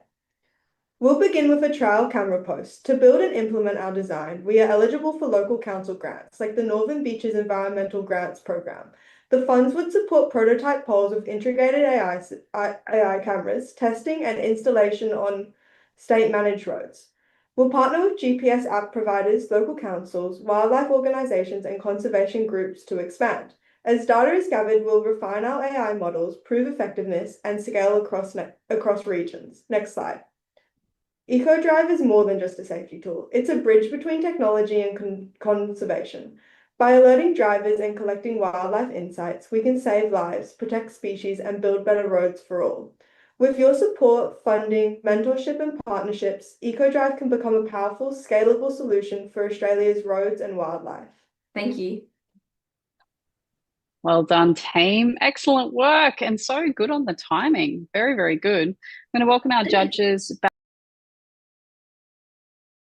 with you. I'm driving from Stanthorpe to Yamba at 4 a.m. tomorrow morning. Can you have this done by then, please? I'm worried. Massive need. I've gone through 2 or 3 rental vehicles popping into the roofs on their way through. One of the big challenges with this huge opportunity, big challenge is the massive infrastructure to get it out there. You mentioned kind of some of the grants and things like that, but one of the other big issues, just to put it out there, is the Wi-Fi, is the internet infrastructure. So many black spots as you're driving along. If I'm going through a black spot, does that mean that I don't have access to it? I'm blind as I'm going through. Have you thought through how to address the lack of internet connectivity? Well, firstly, we were going to start in the Northern Beaches, which doesn't have actually any blank spots. So we hadn't really thought about what to do. Yeah.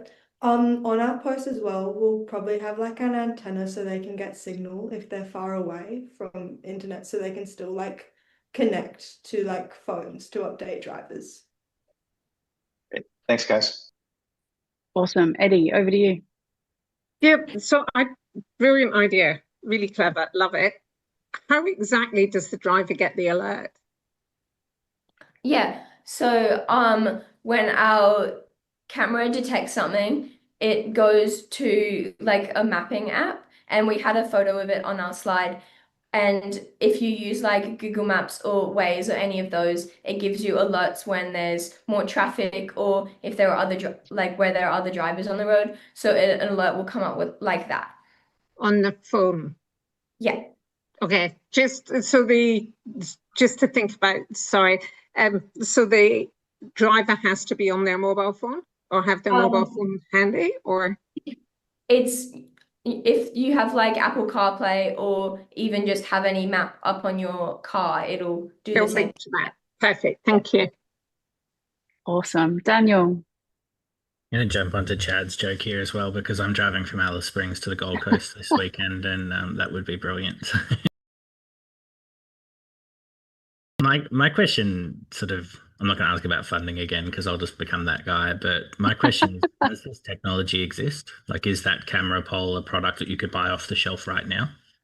No, there's nothing similar, but we want to use technology that there already is. So there's animal detection cameras for koalas and kangaroos, and there's a animal detection program in Tasmania that uses similar cameras.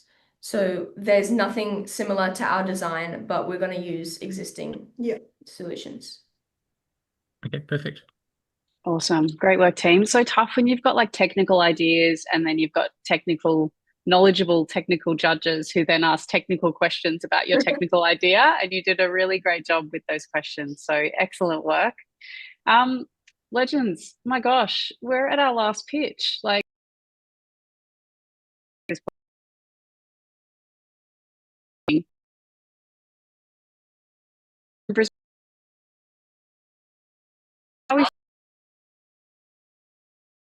awesome. I love the enthusiasm.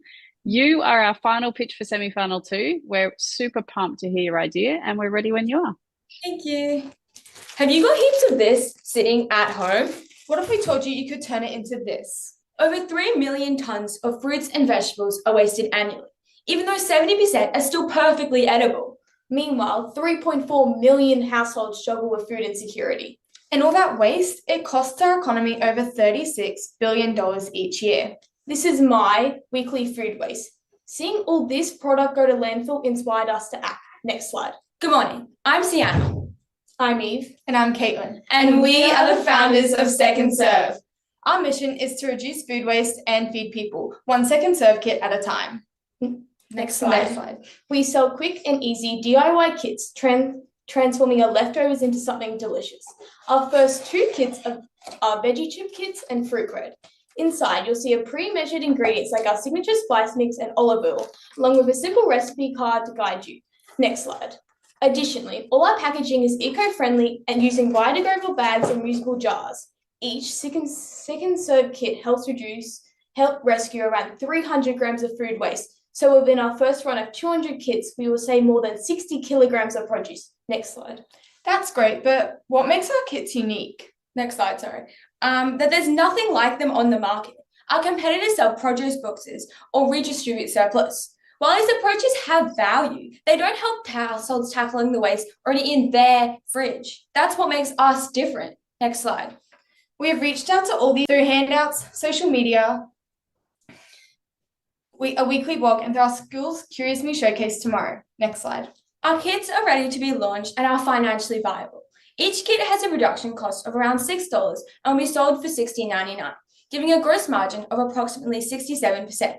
Also, 15% of profits go towards OzHarvest to help them with their mission. Next slide. We have an opportunity for sustainable and expansion in the future, from pizza kits to fruit crumble kits to accessories. Next slide. To scale our business, we seek a $7,000 investment to cover setup, operating costs, marketing, and production for 200 kits. Within 3 months, we'll start small-scale production, selling half online with shipping and half at markets to test what approach works best for our product. We will also ask to consult a nutritionist to ensure our kids are healthy while being impactful. Next slide. Ultimately, our long-term vision is to turn food waste into opportunity. Join Second Serve for less waste, more taste to help every plate. Thank you. Great work, girls. Love the energy. I could definitely, we have so much food waste in our house. It is like a bugbear of mine is that we sometimes overshop when it comes to the fresh food and having some options in order to reuse that. So I definitely think we'd put it to use in our place. Daniel, over to you. You ladies obviously put a lot of time into preparing that, so like really, really good work. I guess like, I love seeing the financial stuff, and I'm going to being that guy. I guess my question is, distribution's one thing, and distribution's kind of the easy thing in this day and age, but reverse logistics is almost the harder part of it. So how are you going to collect all of this food waste and bring it back to your facility to then produce your package? So how are you going to collect this wasted? Of our product is we're giving you the resources to help you deal with your food waste, if that's what you mean. Sorry, like.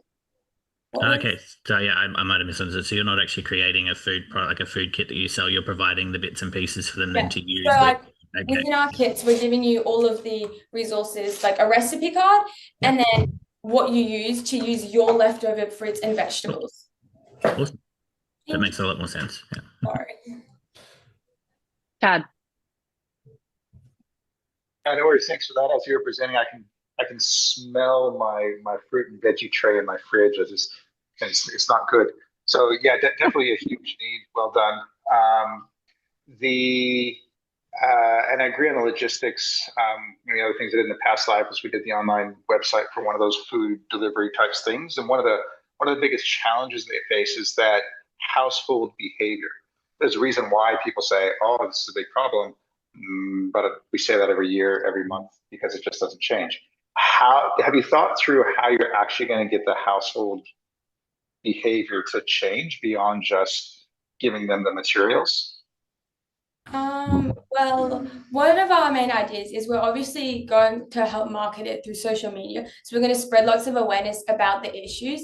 And then from that, we're going to sell we're coming into contact with lots of other businesses, as we said earlier, with our partnerships. And we've been talking to places like the Odd Bunch, and we're thinking about having selling our product next to theirs to show to give them impact. But on terms of getting people to do it, that's one of our next steps to think about how we really want to make sure people actually do it.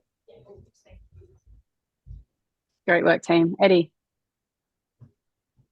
Yeah, I was on a similar line thinking to Chad's, is that effectively you're asking people to spend money on what they currently waste. So it's going to cost them to get rid of their waste in terms of recycling it into other food which they can eat or other people can eat, which is, I love the idea, and certainly the need for addressing food wastage and food insecurity is great. So I'm actually just wondering if I'm liking the idea of the Odd Bunch and the supermarkets and stuff, and maybe if the supermarkets actually gave this away for free and it was more of a charitable offering. So when you get your Woolies or your Coles or your Aldi or whatever, you get to the supermarket, you get to the checkout, and they throw in a food wastage recycling second serve kit, which, maybe something like that, so that it becomes a partnership and is given away for free. And then it's more of a sort of charitable donations model or something like that to try and. What's your question, Eddie? So I guess my question is, have you thought about ways in which it could be more of a charitable model than a business model in order to try and hit that usage thing? Yeah. So along with we're in negotiation right now with getting our contract with Oz Harvest, we're also going to bring up the point that obviously Oz Harvest is a big charity, right? And they sell lots of food, but sometimes not sell, give it out, but sometimes they have leftover food or odd food. So we're thinking of giving us a donation of some of our kits to help them. And then as well as that, with our kits, one of the main things we also wanted to think about is that they're a recipe kit, right? So we are going for a wide demographic. So we're aiming for families who have lots of food waste, but also we could also aim for teens and children who like cooking and are also eco-conscious, therefore wanting to do something to help their household and to have a good time. Thank you. Great work, team. Some tough questions there. Excellent work. Judges, it's time for you to be in the hot seat now. We're going to boot you from this room into the judges' deliberation room. We'll see you back in about 6 or 7 minutes or so. Sayonara. And in the meantime, everybody who's watching, you now have an opportunity to vote for your favourite pitch. I don't know how you'll do it. They were 5 outstanding pitches, but there's a QR code on your screen with a link, and you have the next sort of 5 to 7 minutes to vote for your favourite team, and we'll be back with the judges' verdict very, very soon. See you soon.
All right, we are back. The judges have deliberated. It's been so action-packed that I'm blurry. Like, that's how good this has been, is that my camera can't cope with the judges' room. It's been that intense. So I'm going to welcome our judges back to the stage.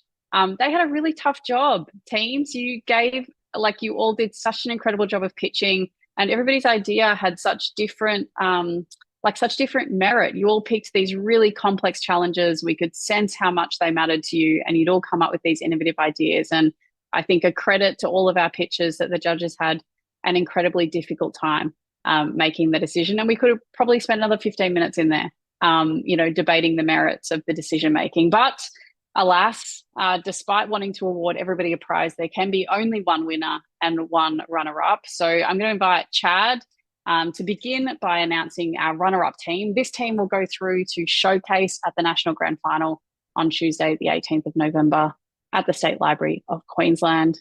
Chad. Legend. Thanks for that, Nick. And again, just to reiterate, some absolutely amazing pitches, amazing passion, incredible impact potential. And I really do look forward to seeing where all of you go just in the future. And yeah, you're going to do amazing things. However, as Nick said, there has to be one runner-up, one grand final, one person going through to the finals. Runner-up is Second Serve. Well done, legends! You are you're going through to the grand final as one of our showcase teams. Incredible pitch, incredible work. We're thrilled to have you at this year's grand final. Thank you. Thank you. Amazing. Decision now. Who is the winner? It was a difficult decision, much thumb wrestling amongst the judges, but this one, huge opportunity, personal impact across the way. We can see how it can really make a difference, and that would be EcoDrive. Thank you. Congratulations. Thank you. Legends. You are going through to pitch on stage at the Future Anything National Grand Final in Brisbane on the 18th of November. Well done. Thanks. Thank you so much. Congratulations. All right. Judges, you had the toughest seat in the house. Just a huge thank you on behalf of all of our teams and also us at Future Anything for gifting us your time and expertise for this semi-final. Thank you. Amazing. All right. Thanks, heaps. Our pleasure. Right. Well, now I know you're all going to want to secure your tickets for the National Grand Final. It is, oh, wait, I missed something. Thanks, Andrew. The People's Vote. Hang on a second. All right. So whilst we were deliberating, everybody was voting, and we have the team that's won the People's Vote. With my team are laughing at me in the background because anyway. All right. So with well over 100 votes, approaching 200 votes in the People's Vote, the winner of the wild card, and in with a chance still in the second chance draw to go through to the grand final, is Investigator College's Shark Signal. Well done. It's well done. Thank you, guys. Well done, legend. Congratulations. The people have spoken, and you have walked away with the People's Vote. You'll find out if you go through to the grand final later this week, because we'll pick one of the People's Votes teams to go through. So keep your fingers and your toes crossed, and we'll update you very soon. All right. Now that I've remembered the thing that I've forgotten, I know that everybody will be pumped to grab their tickets for the National Grand Final.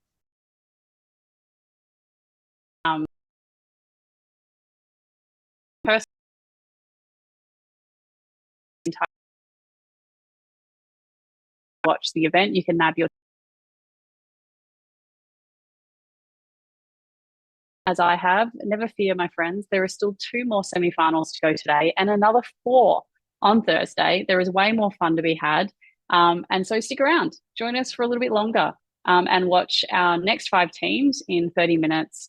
Bend the future one idea at a time. Thank you.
Good afternoon, everybody, and welcome to semi-final 3 in the 2025 Future Anything National Finals. My name is Nick Dyson. I'm the CEO and founder of Future Anything, and you are in for a treat over the next hour. Strap in. We have 5 incredible teams of young people that are about to pitch these awesome ideas, and I'm so pumped to introduce them to you. Before we crack in, I just want to start off by acknowledging the traditional owners on the land in which we live, work, play, learn, and create. Future Anything is headquartered in Meanjin in Brisbane on Yagra and Turrbal land. But if we look at this map, we're actually super privileged to have worked with more than 300 schools across Australia. And with 60,000 years, the oldest living continuous culture on the planet, Australia is actually the home of innovation and entrepreneurship, because ultimately innovation and entrepreneurship are just really creative people solving complex problems. And so if we actually look to our First Nations people, this is an example of, innovation at its finest. This is the Woomera. The problem that it was actually solving was that our First Nations people wanted the spear to travel further. So using the wonder of physics, I liken this to the chucket that you use to flick the tennis ball for the dog. They would strap the spear into the Woomera and use this to launch the spear further to improve their hunting. So again, noticing a problem and then having that creative license to do something about it. And so today you're going to see, 5 teams of young people from all across Australia who have taken notice of complex challenges in their communities and then have had the courage and the bravery to do something about it. And you're going to be so blown away that you're going to want to share it. So we would love for you to get on the gram, get on the Facebook, get on the Instagram. We're not on TikTok because we're too old to navigate TikTok, but you could definitely post on TikTok and share a little bit of the young people that we're going to be hearing from today, and also the schools and teachers that are sitting behind them that have supported our young people to get here today. Now, what's the story? This final series is the culmination of our flagship program, and we've got about 9,000 young people across Australia who take on a different version of essentially this mission, which is take on the role of entrepreneur and pitch an innovative idea that makes the world a better place. This year we had more than 600 applications for finals that we have, somehow whittled down to the top 40 ideas that you will hear across 8 one-hour events today and Thursday. The winners of these events will go through to our national grand final. And we've had some incredible young people grace our stage since 2018, including 2021 national grand final winner Chloe Alley, who's actually going to be joining us at this year's grand final as one of our MCs, which is pretty cool. And Chloe's idea was to make the humble wheat bag, but partner with One Tree Planted so that she would plant a tree for every wheat bag that she created. What's cool about Chloe's story is she's actually founded Youngpreneur Markets, which are a series of markets in Queensland where every stall holder is a school-aged entrepreneur selling their wares. And Chloe's only in her first year of university, and she's got these 2 ventures that she's running, which is pretty incredible. Or we skip through to 2022, which was won by Marymount College and EcoBeds. And they had a simple problem. Their dog kept chewing every single dog bed they'd ever been given. And so they sourced sustainable, indestructible materials and stumbled across Kevlar, and then transformed this Kevlar into dog beds and won our national grand final in 2022. Or we go through to last year and we had Alex from Brisbane South State Secondary College take the stage with a carbon fibre e-scooter trailer that he built and patented himself. Alex will also be joining us at this year's grand final as co-MC with Chloe. I don't know, is this year's grand final winner in this semi-final? Let's find out. So the agenda for today, we've got a jam-packed hour for you. I'm going to talk for a little bit longer before I introduce our judges. You're then going to have the pitches before we open up the people's vote and return for the verdict. We're welcoming 5 pretty incredible teams today. We've got from Cardine College, the Buddy Bin. We've got Redlands, Bloom Bars. We've got Jennison Christian College representing with Money Mines. From regional South Australia in Ardrossan, we've got Never in the Rough. And joining us from St. Luke's Catholic College, we also have Buddy Booth. And so we've got 5 teams. The structure for how each of these pitches is going to function. Each team has 3 minutes to pitch and not a second longer. With 30 seconds to go, they'll hear this noise. And if they hit the time limit, they will hear this noise, at which point they will be cut off. At the end of their pitch, we'll welcome the judges back to the stage, and each judge will have an opportunity to ask a question of our young people to get clarity that they can take away into their judging. At the end of the 5 pitches, we will boot the judges into a deliberation room where they will have the very difficult job of picking a winner. The winner of this semi-final will go through to the national grand final as a pitching team on stage. There's only 8 teams that pitch on stage. The runner-up from this semi-final will go through and showcase at our national grand final. But if you're not a winner or a runner-up, there is a third option for you. If you are watching, you will have the opportunity to vote for your favourite at the end of this semi-final, and the winner of the people's vote goes into a second chance draw to get a wild card call up to the national grand final as a showcase team. So text your mum, text your nana, text your next door neighbours, cousins, sisters, mother. Make sure they're watching so that they can vote for you at the end of this semi-final. Right. Shall we introduce our judges for semi-final 3? Welcoming to the stage, we've got Joel, Marie, and Jackson. Welcome, legends. Hey. So good to have you here. Now, I had a bio read, so I'm not going to read your bios. What I thought I might do is just get you to do a really quick intro into who you are. And I don't know, is there one thing you're looking for from our teams today, or something that inspires you when you hear ideas? You're like, oh, that's always the secret sauce for me in hearing a pitch. And Joel, we'll start with you as head judge for semi-final 3. Tell us a little bit about you. What are you looking for today? You've also been a grand final judge, so you've seen the teams on the other side of this process as well. Yeah, so I think I'm Joel. I work at Blackbird Ventures. We're a venture capital firm. We invest in startups, high growth technology companies. I'm creative director for Blackbird. And before this, I've worked in the music industry. I've worked in events, worked in all kinds of different places. I think the thing that I always that always sticks out the most to me is some kind of genuine connection to the thing that you're trying to do, to the problem that you're trying to solve. And that's important because the more important something is to you and the more personal it is to you, the more chance that is you're going to stick with it throughout the really tough times, the more chance there is that you're going to bring some personal kind of knowledge or experience to it that's going to make the thing that you come up with unique and special. Yeah. Amazing. Thanks, Joel. Marie, over to you. Hi everyone. This is my first time judging, so I'm looking for that wow factor, and I'm really excited of what I'm going to see. I work at Bloom, which is the Centre for Youth Innovation here in Perth, Western Australia. So yeah, always love getting in the classroom. I work on the school programs, former teacher and consultant working with teachers now, and yeah, I'm just looking for that spark, or that something that's going to make a difference to the world. That's heart-centered. So let's see. Turning again as a semi-final judge, Jackson, great to have you here. Thank you, Nick. It's great to be here, and good luck to everyone presenting today. I am Jackson. I've worked in the finance space for about a decade now. A lot of that in impact investing in some amazing businesses like those that are pitching today, and more recently in the broader sustainable and responsible investment space.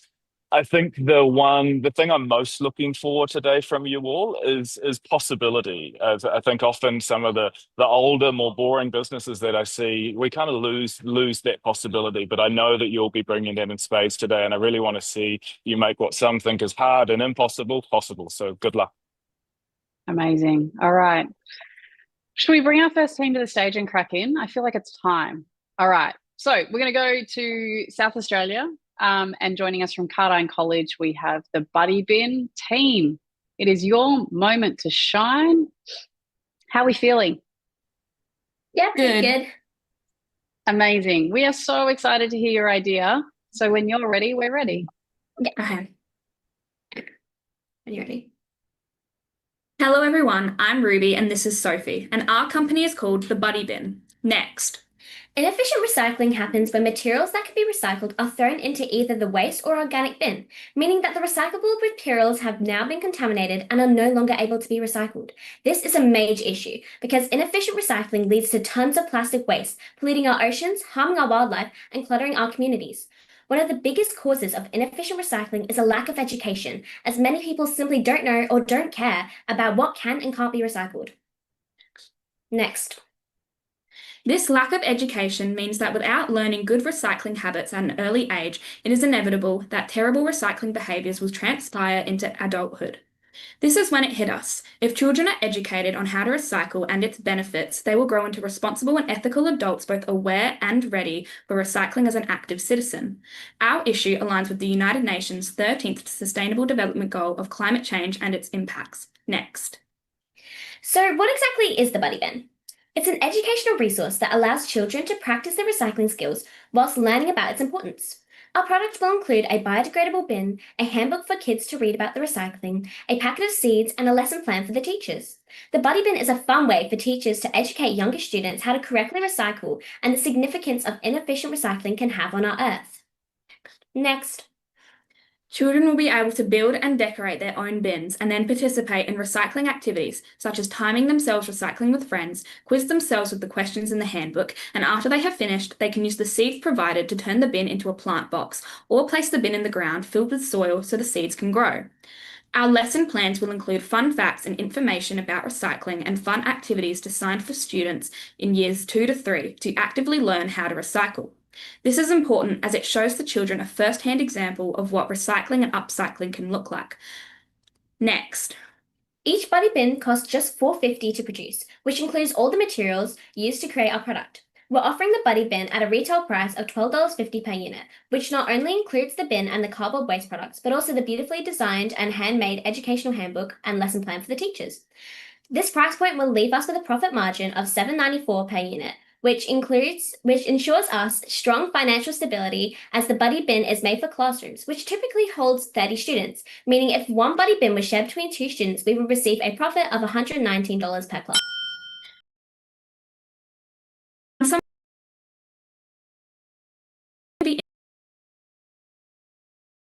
Primary school, and they have shown great interest in our product being used at their school.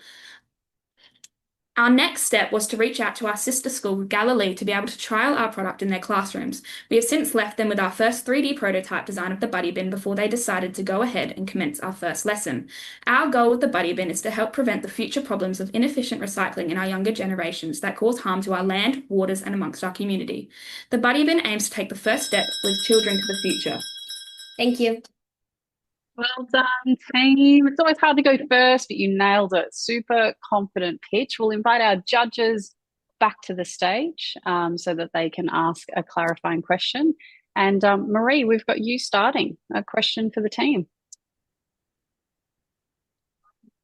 I'm just wondering how you would scale this up to communicate this message to schools. Well, our idea is to for the lesson plans to go out to schools, out to teachers, to basically take away the work that they have to do as an extra step and to basically help them give out more effective lessons on recycling and basically just reaching out to individual schools and asking if they'd be interested. Thank you. Jackson. Well done, team. That was really great. Just really simple question. The diagram, which is really helpful. What were the 3 circles within the triangle? Yeah, so each circle is going to be the recyclable, the waste, and then the organic. So basically, we're going to make so out of cardboard, we're making recyclable sort of waste products. And so that kids can learn which one goes in which. Gotcha. Thank you. Thank you. All good. Joel. Yeah, do you know if what's been tried before? Presumably this isn't a new problem, it's been around for a little bit. Do you know what people have tried before to try and help young people educate and get skilled up? Well, yeah, personally, since we've obviously gone through the education system ourselves as we're still in it, we haven't received much of an education around recycling and, how you would properly recycle and the impacts of it in the primary school age. It's important to recycle. We've obviously known the impacts of it, but personally in class, we've never had a physical demonstration or physical examples. And I feel like hands-on activities, especially for our targeted age group, which is years 2 to 3, is so much more beneficial and so much more helpful for kids their age to really grasp and understand the importance of it. Thank you. Thank you. Great work, team. You've survived the judges' questions being fired at you. Well done. Handled them almost too easily. I'm impressed. There's no way I could have responded to those questions. I would have been still umming and ahhing back here. So well done. Thank you. All right. Team number 2, we're welcoming from Redlands. We've got Bloom Bars to the stage. Can you guys see? Yes. Okay. Hi. How are we? Good. How about you? I'm very good. Thank you for asking. Cool. Are we feeling ready to pitch? Yes. Excellent. All right, legends, I am ready when you are ready. Okay, so ready? Next. What do you do with that tiny, useless piece of leftover soap? Do you make the holy soap bar, soap in a hole, or soap bites? Next. The problem we saw was that microplastics, other soaps had microplastics that filter down to drainage systems, which then cause storm drain pollution. This is evident in how over 50% of studied fish contain microplastics. Next. We have a sustainable solution for that problem and for the impacts that microplastics have on the environment. Our names are Neve and Lander. Today we're presenting our idea, the Bloom Bar. Next. The Bloom Bar is a soap bar. You use it like any usual soap bar, but when you get to that little piece of soap that's a different colour, you plant it. Under sufficient care, it will grow into a native tree or flower. Next.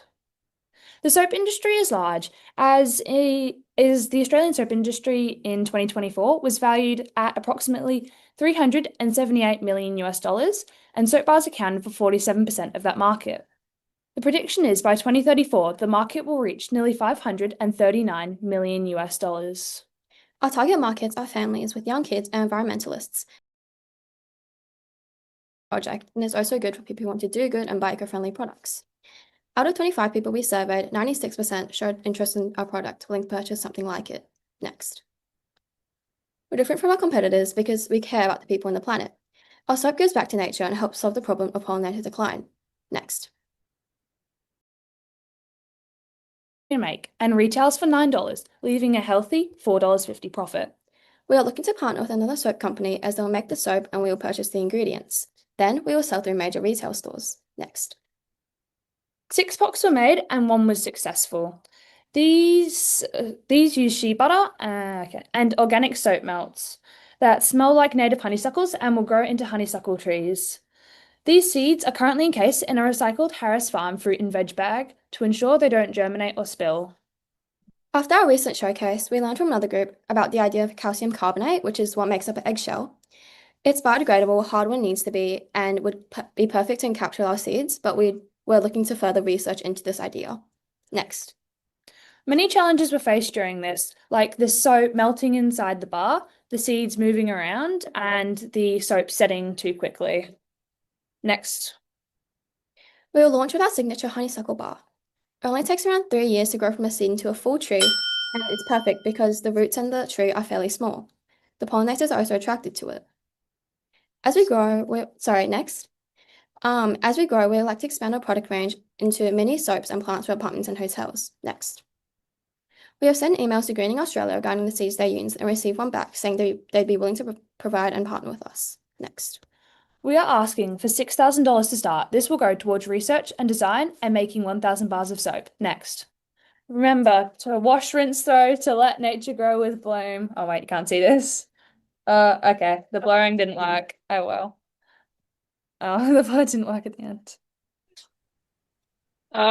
Team, well done. Working with the technology too, like blur, such a good idea in theory to blur the background until you want to use like proximity, but you did a great job. Well done. Judges, it is now time for you to ask a question. Jackson, we're going to start. Amazing presentation, well done. Bugger about the blur. I want to know whether you've actually tried to plant a seed and grow the tree. What's happened at that part of the process?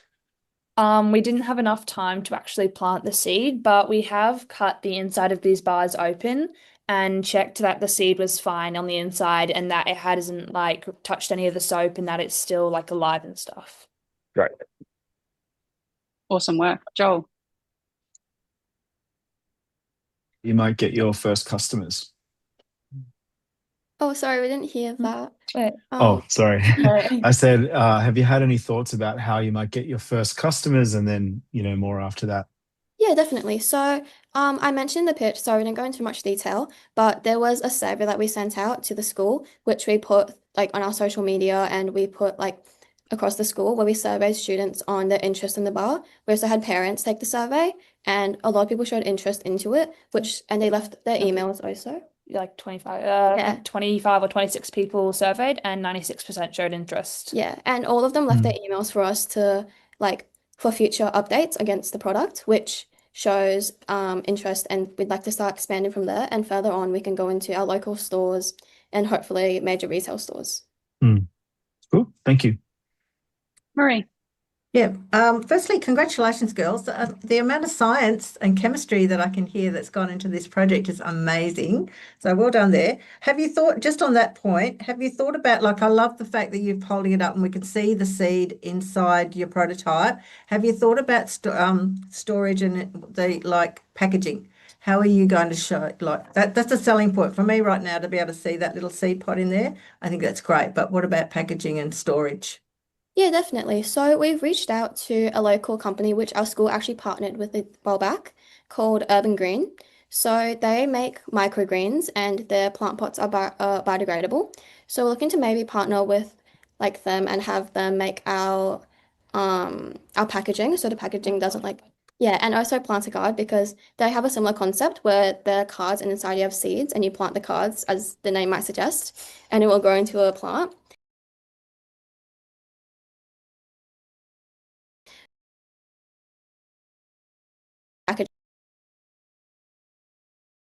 Friendly and biodegradable.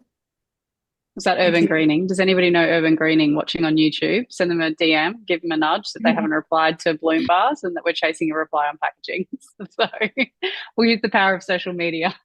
Team, congratulations. You can take a little breather now. Well done. Exceptional pitch and great job responding to those questions as well. We're heading to Genesis Christian College now. And we've got Lockie from Money Minds jumping in with his pitch. Lockie, how you feeling? You got it? Yeah, all right. There we go. Yeah, I'm good. How are you? I'm really good. Thanks for asking. Legend, we are super pumped to hear your pitch. So we're ready when you are. Right. Okay. Right.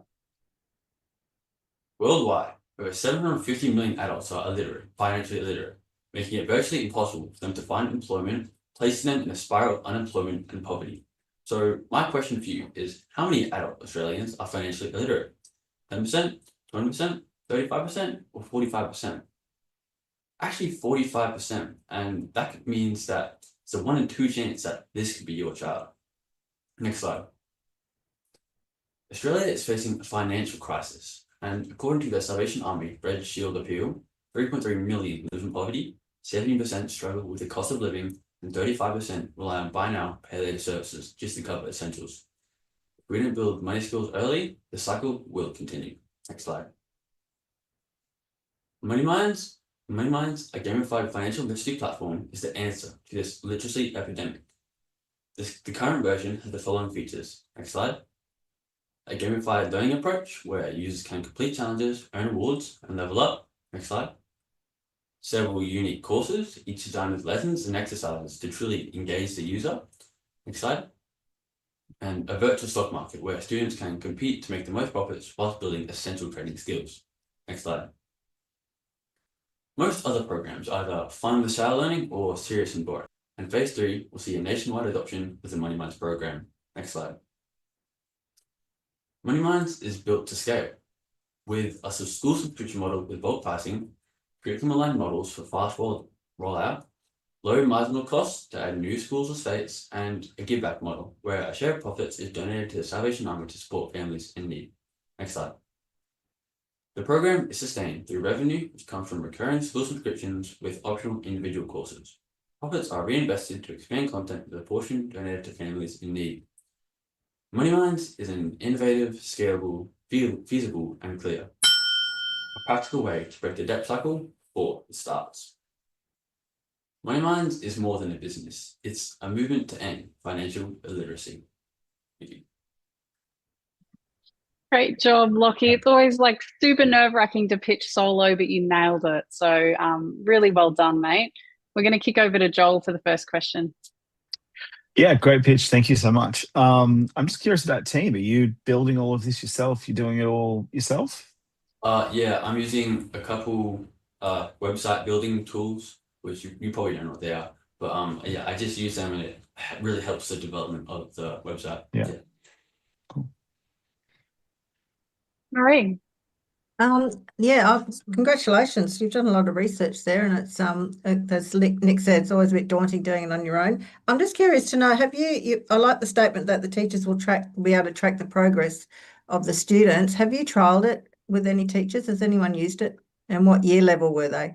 Well, no teachers right now, but we had like another small expo a couple months ago, and students trialed it just to see what it was like with it, but not teachers. Teachers didn't get the opportunity.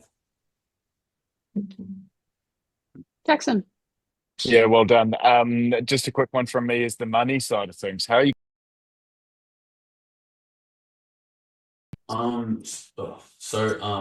With an initial investment, we would build and reach out to local private schools and stakeholders. So yeah, just stakeholders. Cool. Thanks. Great job, Lockie. You can rest easy now, my friend. You've passed the big gate and you can put your feet up for a moment. We're going to jet over to our fourth team in our semi-final. My gosh, this is going so quickly. And we're heading to Ardrossan Area School in South Australia. And we've got Never in the Rough ready to pitch in a moment. Uno momento. There we are. Legends. How are we feeling? Thank you, Sales. How are you? Very well. All right. Gentlemen, we are ready when you're ready. All right. What if a golf ball could save a life? That is exactly what our idea is proposing. Next slide. Our idea started on the golf course, a place where mates come together, share laughs, and check in without even realising it. But golf, like life, can be frustrating. You lose your ball in the rough, your tee disappears, and sometimes it feels easier to just give up. Next slide. We come from a small rural town. Out here, we don't really talk about mental health, but we love our golf. Even so, the struggles are real. Family and friends around us have been affected by anxiety, depression, and loneliness. That's why we started this project, to use something simple like golf to start real conversations and make sure no one feels like they're playing alone. That's where our name comes from, Never in the Rough. Every ball we design is a reminder that support is there even when life feels tangled and invisible. Next slide. Our bold, biodegradable golf balls are designed to stand out and spark meaningful conversations. Each features a unique design and motivational quote to promote connection and remind players that speaking up is strength. Unlike other golf gear, ours is made to inspire genuine life-changing chats on the course. Next slide. Beyond the golf course, we're committed to donating a portion of our profits to Grab Life by the Balls, a registered not-for-profit organisation dedicated to improving men's mental health and fostering well-being through mateship. Their mission closely aligns with ours, encouraging men to stay connected, check in with their mates, and build stronger friendships through shared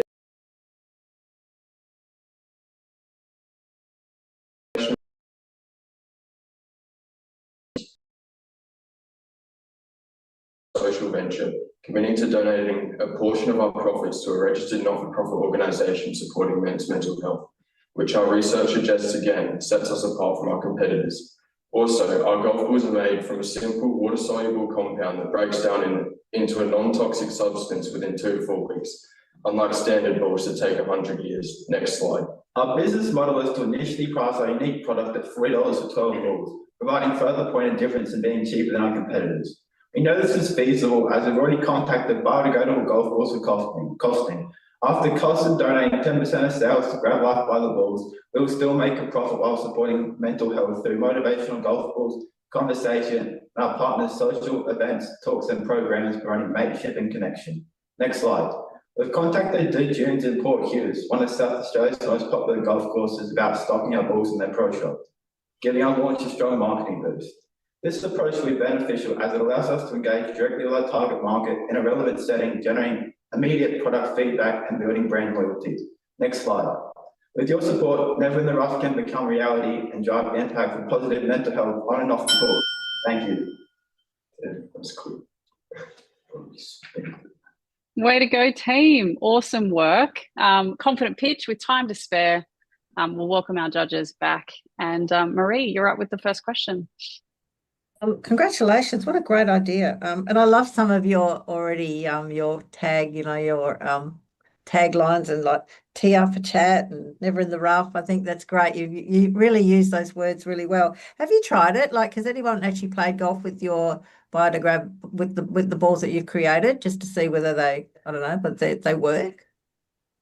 Oh, that's a great question. We're still currently in the process of like finding making our golf balls and designing them and completing prototypes. So not yet, no one's actually came through and used them. Thanks, great idea. Did make balls the size that's in your hand because that would make me a much better golfer, just FYI. I'm interested in what other partnerships you might be exploring for this because I think it's such a great idea and I know so many organizations will be interested. Yeah, well, I suppose that's another good question. By reaching out to as many different organizations and even golf clubs to just grow our business, like planning golf days and stuff where they use our equipment would be a great way to grow it, and just, getting in contact with more mental health charities would also help us expand our business. Yeah, perfect. Nice. Joel. Just one question. Have you thought about potentially selling directly to people who play golf rather than through a club or an intermediary? Yeah, we have actually. We've thought about different people we could contact around here that would also help us grow the business, and anything you want to add? We also look at like putting our products in stores like Drum and Golf so we can immediately sell to a buyer rather than having to go through different clubs. Thank you. Awesome. Team, congratulations. Confident pitch, great responses, very punny balls. I loved it. All right, let's go to team number 5, St. Luke's Catholic College. We've got Buddy Booth jumping in. Team, how are we feeling? Really nervous. Oh, I always ask this question when we've got nervous teams. Is anybody a nervous vomiter? Ooh. No. Okay, well, that's all right, because I'm a sympathy vomiter. So I'm always a little bit worried if we've got nervous vomiters, because if you nervous vomit, then I'm going to sympathy vomit, and this is just going to go horribly wrong for everyone. So if you're not a nervous vomiter, I won't sympathy vomit. We're all going to be okay. Now that I've distracted you from what you're about to do, talking about vomit, we're ready when you are. You're going to be great. Thank you. Next slide. Bullying causes 1 in 15 youth suicides. In 2024, that became the tragic reality for 12-year-old Charlotte O'Brien, one of the many young lives lost. In 2025, heartbreakingly, little has changed. Next slide.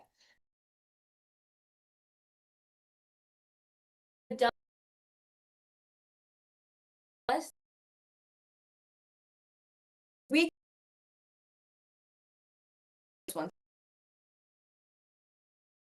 gives kids a voice and stops cruelty before it grows. Placed in the library for calm and privacy, one side offers solutions. Students press a button, read an egg, and return it. The other side is for sharing, writing a problem with sentence starters, placing it in an egg, and dropping it in the box. Teachers monitor at breaks, with the school's well-being coordinator recommended to manage it. Next slide. Each booth includes safety sheets, pens, sticky notes, and instructions. Next slide. Schools receive family refill packs with sticky notes, 2 lesson plans, online activities, sentence starters, and a teacher presentation. Board and build termly. Lessons encourage booth use. At term's end, schools return eggs so we can refresh notes, keeping it private, impactful, and eco-friendly. One purchase covers K to 2, 3 to 4, and 5 to 6. Next slide. Well, what makes Buddy Boot different? It's real, daily, and student-led, not digital or adult-run. Unlike Smiling Mind, Kids Helpline, or Bully Zero, it's student-designed, visible, and always there, created and earned by students. Next slide. Using feedback from peers, teachers, and lived experience. Next slide. We've built a second prototype, applied for a $500 grant, contacted manufacturers, and are building boots with network support. We've contacted the Alana and Madeline Foundation and will track impact through surveys and reviews. Next slide. One Buddy Booth costs $150 with $110 termly refills, totaling $590 yearly. Production costs are $414.61, making the model scalable and sustainable, even for smaller schools. Next slide. 25% of our yearly profit per school supports organizations. Next slide. Leaving us with $131.23 profit per school per year. Orders are via Instagram and Facebook. Our Next website, slide. with surveys and chat for non-English speakers and students with extra needs is launching soon. We'll promote through testimonials, how-to videos, and mental health content on socials. Next slide. Starting with the 56 primary schools in the Parramatta Diocese, we'll target 20 schools in our first year, earning $2,625 profit. We request 2,600 to build 20 booths, supply materials, launch the site, and run marketing, helping refine designs, boost quality, and grow impact. Next slide. Everyone sees a vending machine as something that gives you what you want. Buddy Booth gives you what you truly need. It's a powerful step towards ending bullying, empowering students like Charlotte to speak up, feel safe, and live the future they deserve. Buddy Booth, made by students for students. Thank you. Thank you. Well done, team. Excellent work. Very compelling close. We'll bring our judges back into the room. Jackson, we're starting with you. A question for the Buddy Booth team. Yeah, amazing. Well done, team. Privacy. Tell me how privacy works with what's written down and that kind of things. So, while the students are writing, there will be, during recess and lunchtime, there will be teachers just supervising it, and like they're just supervising it, just watching over not what the student is writing, but what, like, if they're doing it correctly. So that will help the students feel like they aren't being controlled on what they're writing or being like pressured or any. Yeah, and also at the end of like the term, like when the schools return the packages, we would research the eggs and like give new notes based on those messages inside, so that like students also get impacted and so that teachers don't have to go over it and stuff like that. Yeah, cool. Awesome. Thank you. Great. Joel. Mine's just a product question. I'm just wondering, like, you've got these booths in different schools. Theoretically, if you're wildly successful, they're all over the country. There's thousands of them. How are they managed and maintained and monitored in schools? We plan on letting the teachers like supervise it, and so with the eggs, they'll be returned every term. So when the termly packages arrive in the schools, they'll be fresh and new so that schools have like a fresh start with the booth. And also like in our instructions and safety sheets and like basically just information, we so that it can stay usable over time. Thank you. All right. My question's similar to what Jackson was saying, similar to the privacy thing. How are you going to track, like when you come and put the new eggs, have you trialed it as far as the turnaround to when a child goes in there with a problem?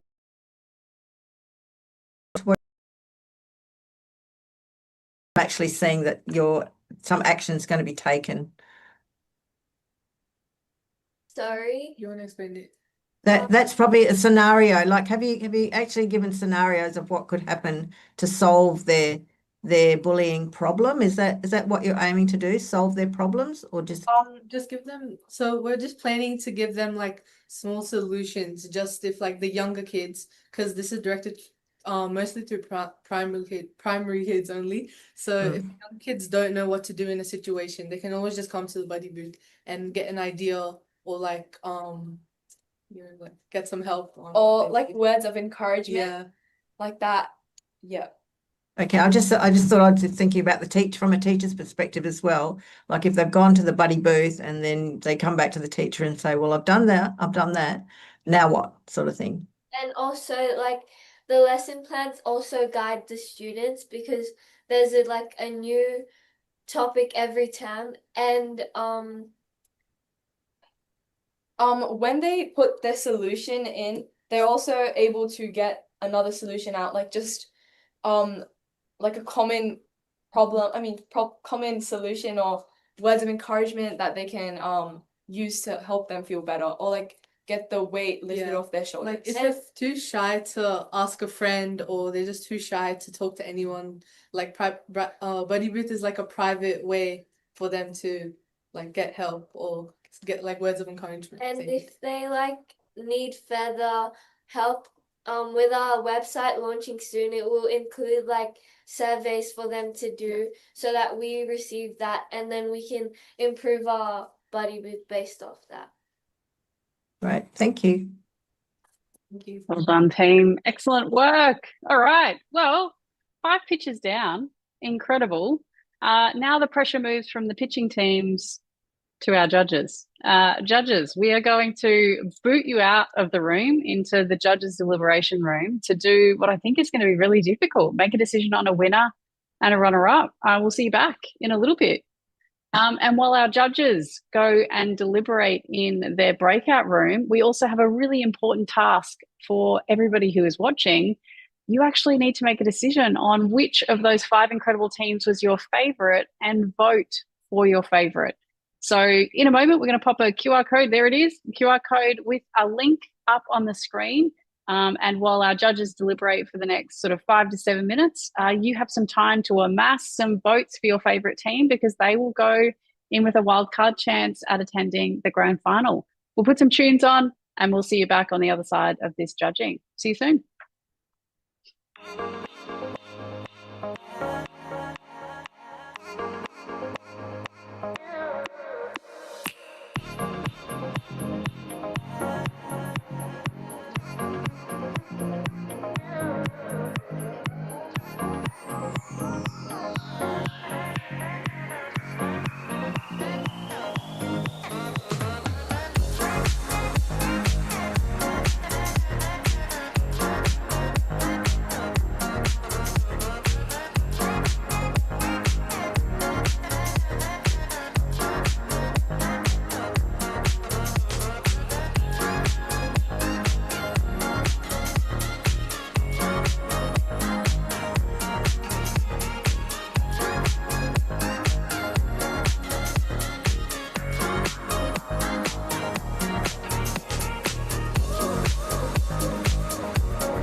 that's a lot of deliberation there.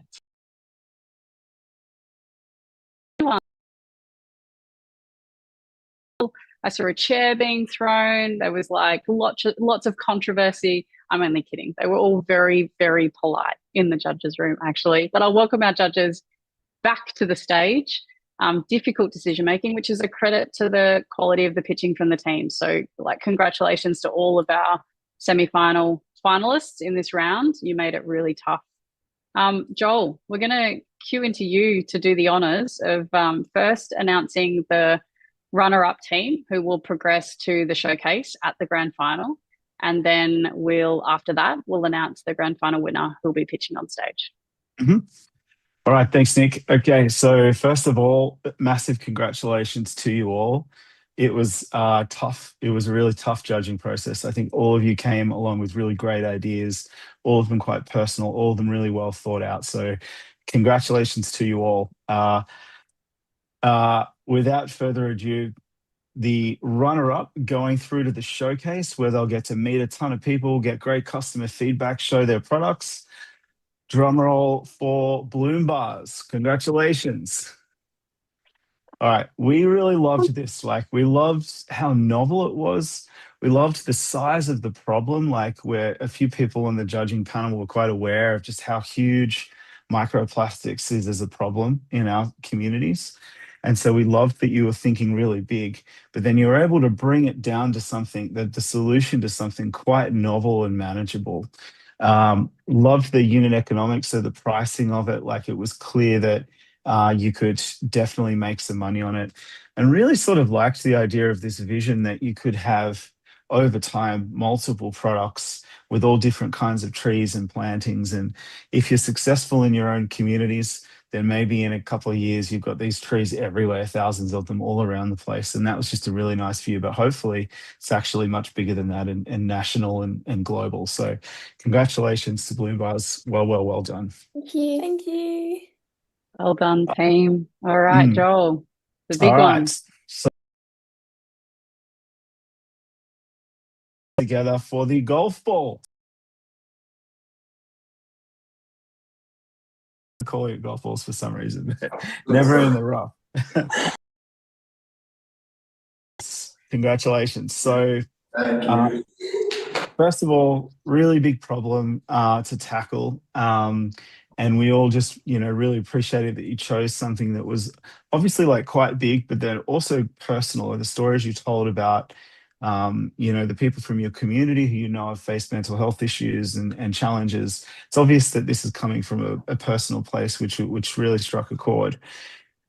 We also loved the simplicity of the solution. So the hardest thing was pointed out in the judging room with any of these endeavors is execution. And we just felt like the thing that you've chosen to do for the level of skill required to execute, the impact would be quite high for how easily we think you could do it. The only bit of feedback we have, and we had some golfers in the chat, was it might slow you down worrying too much about the biodegradable nature of the balls. That might be a really challenging problem to solve. But that's just something to consider. It's up to you what you do with that. But congratulations and welcome to the grand final.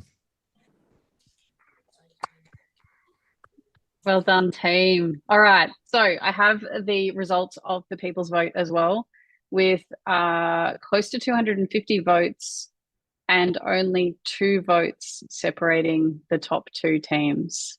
So very close. This team will go through with a wild card opportunity to go to the grand final, winning by 2 votes. Congratulations goes to Lockie at Money Mines.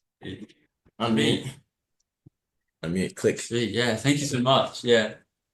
Well done, legend. So you have to wait a little bit longer to find out if you're going through to the grand final, or you're in with a red hot chance after winning the people's vote for your semi. Congratulations. Yeah, thank you so much. Yeah.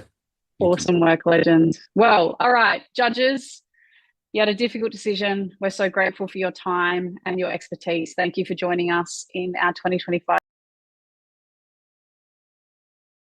For everybody who's waiting with bated breath for the next slide, because I know you want to get your tickets to our grand final, It will sell out. It's at the State Library of Queensland on Tuesday, November 9th, 18th.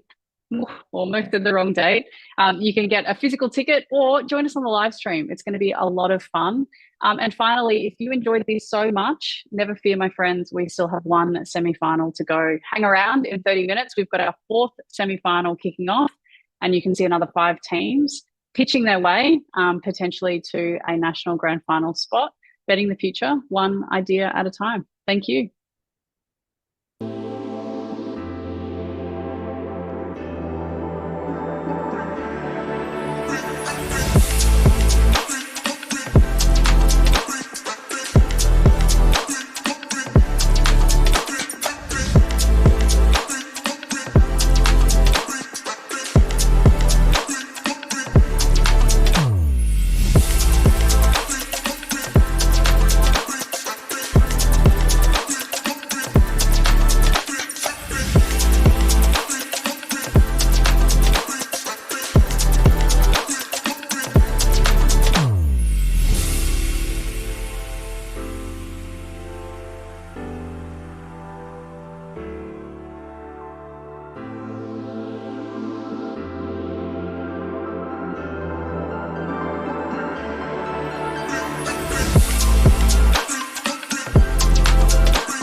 afternoon, everybody, and welcome to our fourth semi-final in the 2025 Future Anything Finals for this year. We are so thrilled to have you here. We've had the best day, and I know it's only going to get better this afternoon. And I just want to welcome you all for joining us, because everybody has busy days, but you're about to see something truly life-changing with 5 incredible teams pitching these amazing ideas that have the potential to change the world just a little bit. To start off, I just want to acknowledge the traditional owners on the land in which we live, work, play, learn and create. If we look at this map, this beautiful fabric of Indigenous Australia, I think it's so interesting that we stand on the lands of the oldest continuing culture on the planet. That's 60,000 years of innovation and education and entrepreneurship that's happened on the land that we walk in. And today we're seeing kind of the evolution of that very same thinking, because entrepreneurship and innovation are just creative people that are solving curious problems. And so if we look at maybe some of the origins of innovation, we can see it in some of the amazing tools that our First Nations people invented to solve complex challenges that they experienced. This is the Woomera, and it was devised in order to make hunting more efficient and effective. The problem that our First Nations people saw was that at the time, having to use their sort of spears to hunt, they needed to get too close to the animal, which risked the animal being spooked and obviously affected the accuracy of their hunting.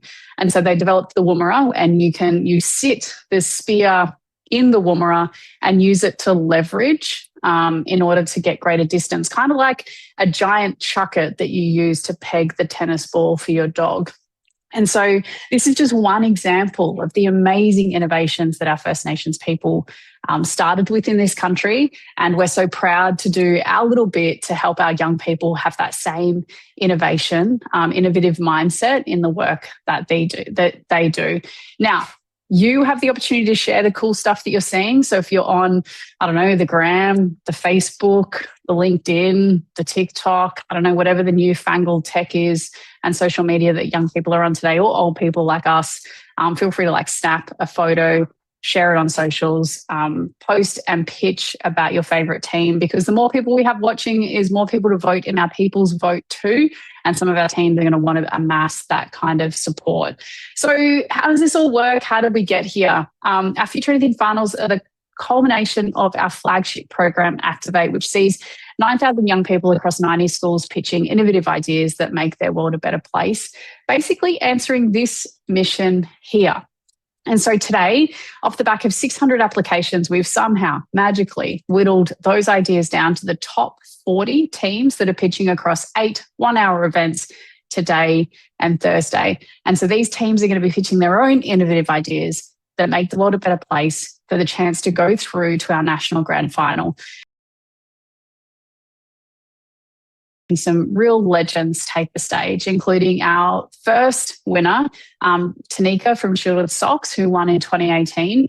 And the problem that she wanted to solve was bullying. And so what she created was school socks that were white above the surface of the shoe, but were coloured underneath the shoe line.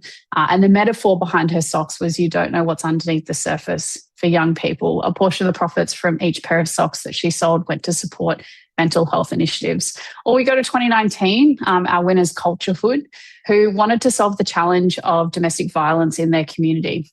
And so Benina, one of the young people, is this incredible artist. And so she took her designs and printed them down the sleeves of hoodies called Culture Hood. And the portion of profits from each hoodie they sold went to support victims of domestic violence. Or we skip ahead to our winners, Unified First Aid from Ferny Grove State High School, who won in 2023. And both Blaze and Harley had different family members that had experienced accessibility and health challenges, and realised that if you had an accessibility or a disability or a health challenge, you couldn't actually be certified if you did a first aid course. And so seeing this problem, they solved it, and they created their own first aid courses that were modified and catered to people with different accessibility challenges, to mean that everybody could get access to learning how to give first aid, which is pretty cool. And so today, who knows, we could have this year's grand final winner in the room within our 5 teams. So how's this going to work? The agenda for today. I'm going to talk for a little bit longer. We're going to meet our judges, who have the toughest gig ever. We've got some pitches, You get to vote if you're watching, and then we'll all come back for the verdict. Our 5 teams that we have pitching today are pretty outstanding. We've got Bluebound Technology from Cardine College. We've got the Fishmobile from Matthew Flinders Anglican College. We've got Echo Eco from Kildare College, Sunshine and Co from Fairholme College, and we've also got Roll With It from Mueller College. Our final 5 teams for today. Now, the structure, how it works is each team gets 3 minutes and not a second longer to pitch their idea. With 30 seconds to go, they will hear this noise. And if they get to time, they'll hear this noise. At which point, their time is done and I will jump on stage, along with the judges who will have 4 minutes to ask questions. Each judge will move in turn, asking a clarifying question to help them understand the pitching team a little bit further. At the end of our 5 pitches, our judges will go into a deliberation room where they will duel it out to decide on a winner who will go straight through to the grand final to pitch on stage. They will also then choose a runner-up who will go through to the showcase in that section as well. And you, my friends, while the judges are deliberating, have the very difficult challenge of picking your favourite team in order to vote in the People's Vote. The winner of the People's Vote goes into a wild card, a chance draw to be a lucky team that goes through to the showcase as well. So winner goes through to pitch on stage, runner-up goes through to the showcase, and the winner of the People's Vote goes into a wild card second chance draw to go through to the showcase as well.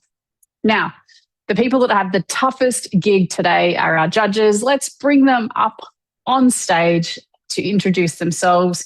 Super thrilled to have Thea, Alex, and Dante joining us. Welcome, legends. Final event for Tuesday. Obviously, we've brought the A team in to kind of close out day 1. I won't do a bio read because it's my greatest fear, so I'll just project my greatest fear on you and get you to just introduce yourselves and maybe let us know like what's one thing you're looking for in our pitching teams today. Thea, we might start with you because you're wearing like head judge hat today too. Sick. Hey everyone, my name's Thea. I'm super excited to be here. I work at Blackbird Foundation. We unleash creativity in young people. And basically what I do there is I run a bunch of grant programs to help young people like you make and create and do cool things. I'm super excited to be here. And I don't think it's going to come as a surprise that the thing I'm looking for today is creativity. So super creative solutions, super creative. Awesome. Thanks, Thea. We have a winner in the room. So what's super cool is Alexander was our 2024 national.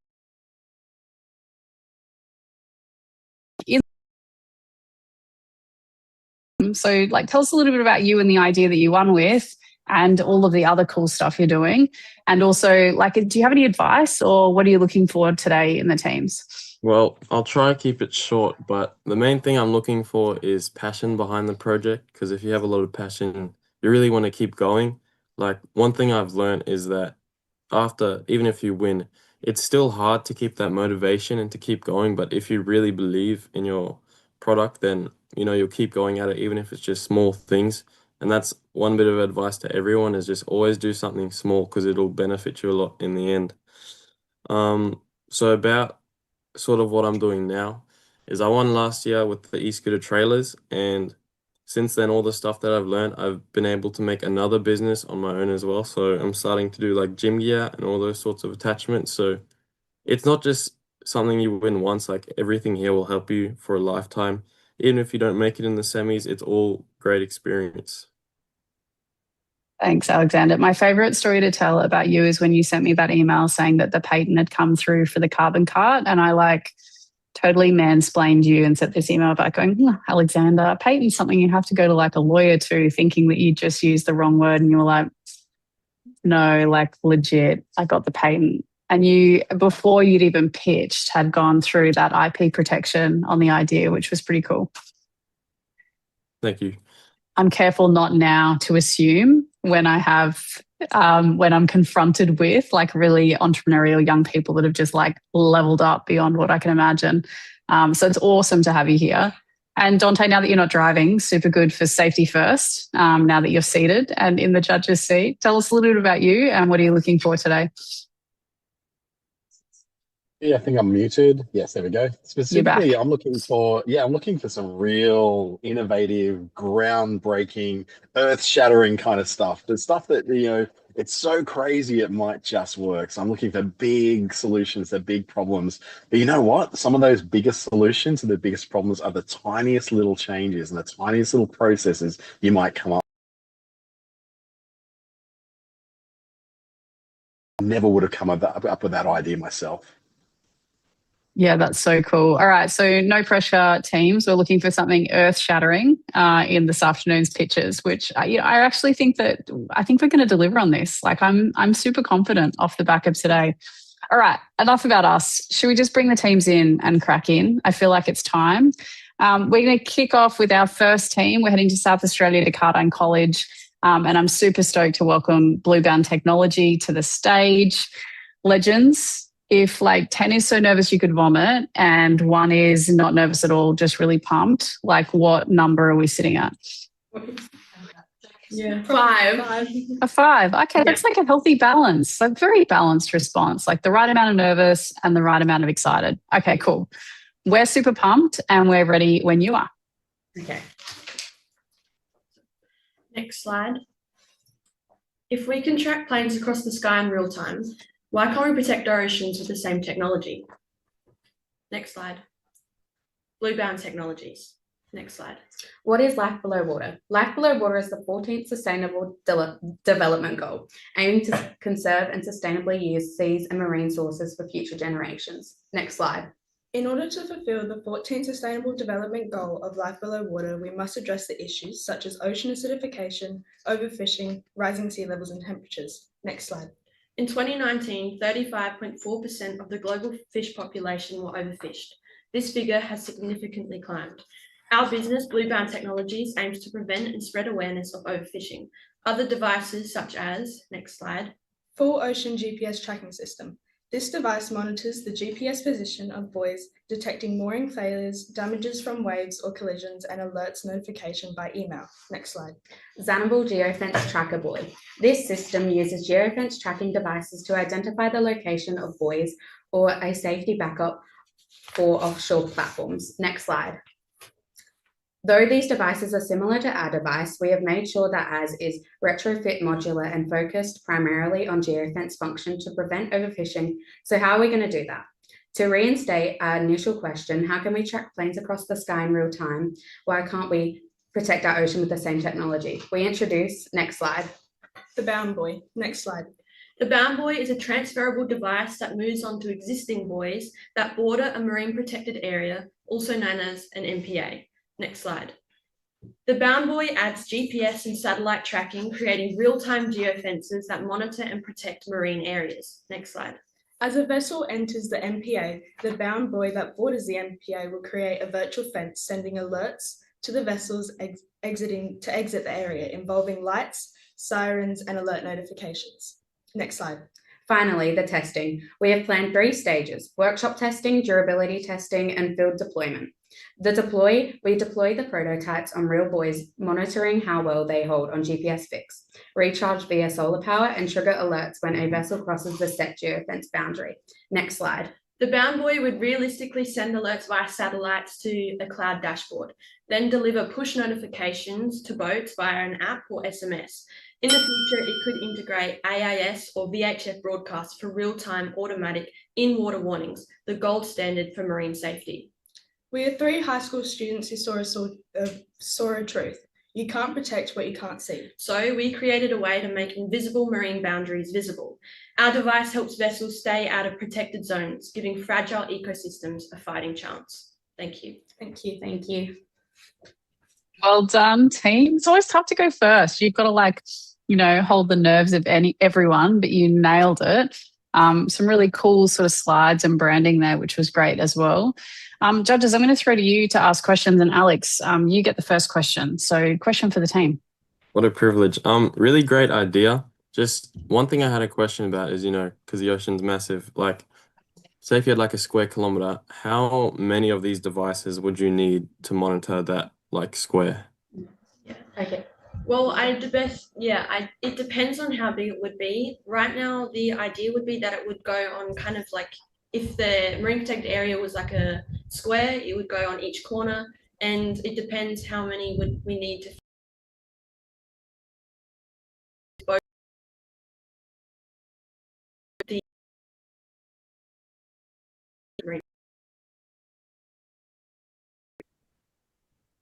Oh, Dante. I'm really interested in the founder story. Do any of you this solution with fishing or with the marine life at all? Yeah, well, I guess like with all the attention on like the algae bloom at the moment, and all that's going on with like the Great Barrier Reef and like all that kind of stuff, we just really wanted to minimize the impact on the ocean. And assuming overfishing is generally created by humans, we need to make sure that we can all work together as like one big global community to end overfishing. Yeah. Yeah. Oh, great pitch. Thank you for sharing. I had one quick question, and I'm just super curious. Have you spoken to anyone in the marine or fishing industry about this idea? And if you have, any thoughts or feedback that you've gotten from them? Okay. So we tried to reach out to a university, and what was the professor? It was a professor of robotic engineering. Yeah. He's read through our email, but unfortunately we did it like with not too much time because we did it just before we submitted our PowerPoint. So we didn't get feedback, but he'd read through it, but we don't know what he said about it. Yeah. Oh, thanks, team. All right, well done. You can rest easy now, and we're going to bring our second team to the stage. Heading to the Sunshine Coast to Matthew Flinders Anglican College, we've got the Fishmobile joining us. Legends.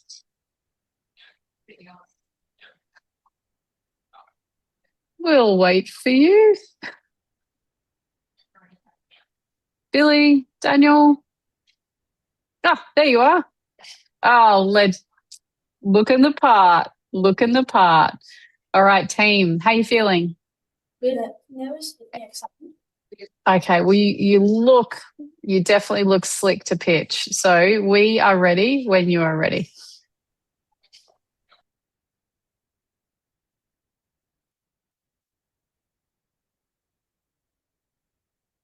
Next slide, please. G'day, I'm Billy. And I'm Daniel. Year 6 students in Matthew Flinders Anglican College. We both love fishing, and today we're excited to introduce the Fishmobile and show you why kids who fish need it. Next slide. We rely on our parents to take us fishing because it's too dangerous to carry all our gear on bikes, it's too heavy to carry far on foot, and our parents are always free when the fish are biting. Next slide. That's how we came up with the Fishmobile. A trolley that connects to a bike or could be pulled by hand, giving kids room to fish when and where they want. Next slide. There was 2 10-litre eskies that slide into aluminium tracks so they don't move around by towing. There's room for extra gear and 4 rod holders, perfect for different rods or a mate to join. Next slide. The waterproof fabric liner stops smaller gear from falling through, covers everything like a lid, and comes off easily for cleaning. The Fishmobile has 3 points of contact for balance so it won't tip over even when fully loaded. We've checked Australian safety standards and added reflectors and signs so it's safe and easy to spot. Next slide. We couldn't find any other product like it. Staff at 99 Bikes and BCF said people asked about it, but they've only seen no made versions, proving there's a real gap in the market. Next slide. The Fishmobile gets kids outdoors. It's great for fitness, friendship, mental health, and it gets kids off the screens. And it's better the environment than driving. If 100 kids ride a bike with a Fishmobile twice a week instead of being driven, we save around 10 tons of CO2 every year. Next slide. It's made from aluminium, strong, light, and one of the recyclable materials in the world. In future, we could custom mold eskies from recycled or ocean-bound plastics. Next slide. We have a welder ready to build the first prototype. A local trailer manufacturer said a retail price around $249 to $299 is realistic, with total production cost under $150. Next slide. In the future, we'll build 3 sizes, the Pilchard, the Flatty, and the large GT family version, and we could adapt the hitch for e-bikes. Next slide. We could also add optional extras like a roller, light, bin, and a first aid kit, helping kids fish safely and responsibly. Next slide. With 1.4 million Australians cycling and fishing, up to 1,000 people a month searching for a product like this, the potential market is huge, with shipping from just $23. We'll sell online and through stores like BCF. Next slide. We've started our website and gearing up for a Kickstarter campaign to fund the first production run. We're committed to donating 10% of all Fish Bill profits to Ozfish, helping clean rivers and teach kids how to care for the environment. Next slide. We are the founders of Fish Bill, so let's roll and reel. Thank you. Well done, team. That was great. I know one of the judges will have many questions. I'm going to make him go last. So I'm going to start with Dante to go first. I know so many families who will want this, so great points for that. My main question would be, what kind of stores could you see this being sold in? Maybe BCF and 99 Bikes, because they are the main stores that people would look to buy something like this in.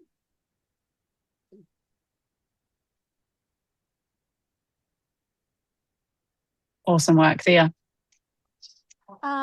Super cool pitch. One quick question. This is going to be on the designs of the wagon. But have you got any plans for like people to add, I don't know, personalization to the carts or anything like that? Would love your thoughts on that.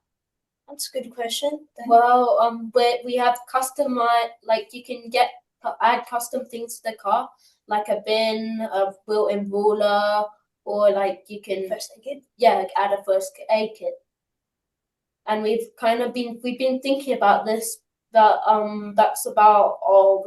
In future we might add some extra things maybe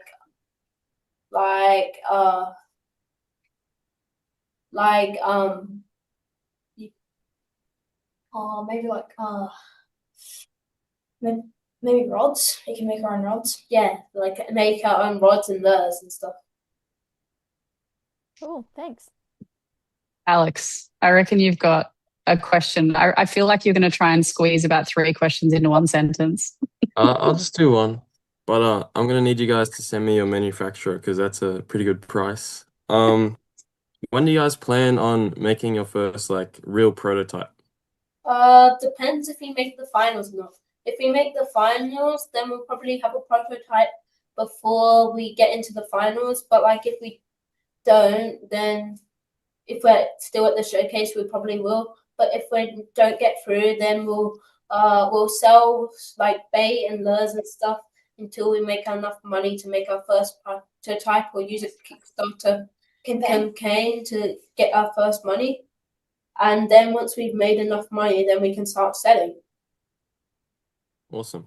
You guys should just, for the first prototype, just use some cheap items. Just find some recycled stuff and then just go ham. That's my advice. We've done that. Awesome. Nice work, team. Well done, team number 2. Love your work, Fishmobile. You can have a bit of a chill out and a relax. And we're going to invite our 3rd team to the stage. We're heading back to South Australia to Kildare College. And we've got Eco joining us.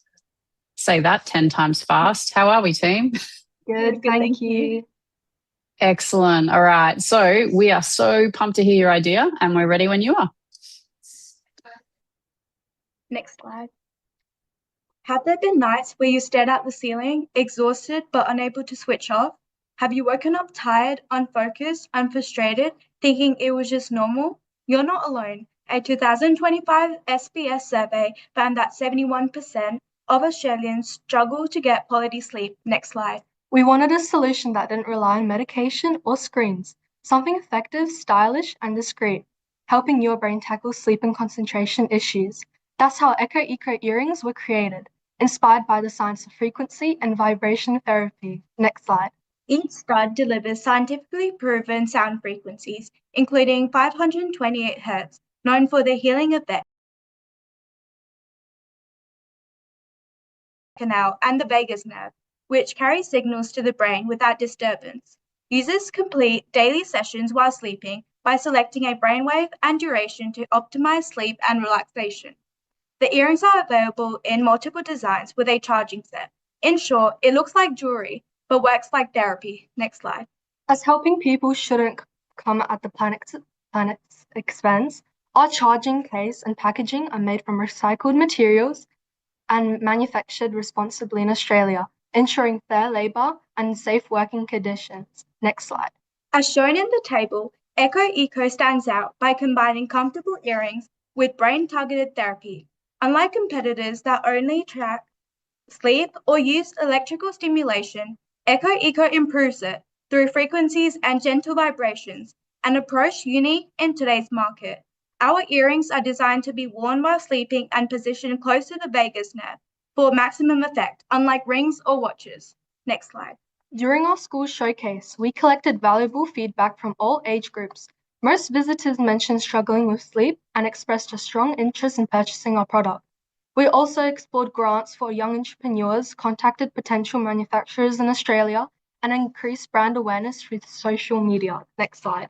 Our research shows production costs range from $65 to $90 per unit, while we plan to sell our products for $199, $219, and $280 across different plating options. Next slide.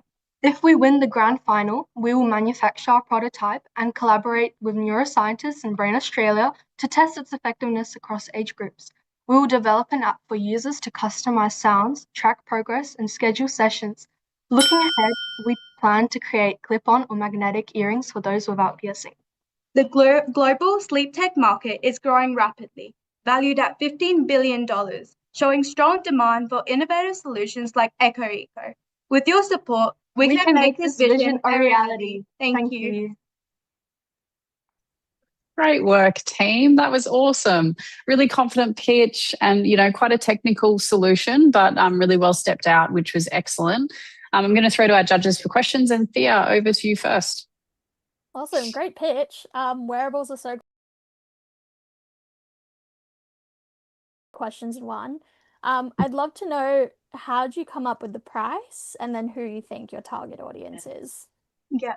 So when we contacted manufacturers in Australia, including Boost Design and Intech Electronics, we didn't receive an answer from them, which led to us researching like cost of materials, the manufacturing price, and the testing price. We also compared prices from our competitors, and we finalized with like approximate prices for each plating option, which included like affordable pricing and with a stable profit margin. Yeah, and our target audience is those who struggle with sleeping. So it could be for a vast number of age groups. And in the future, we also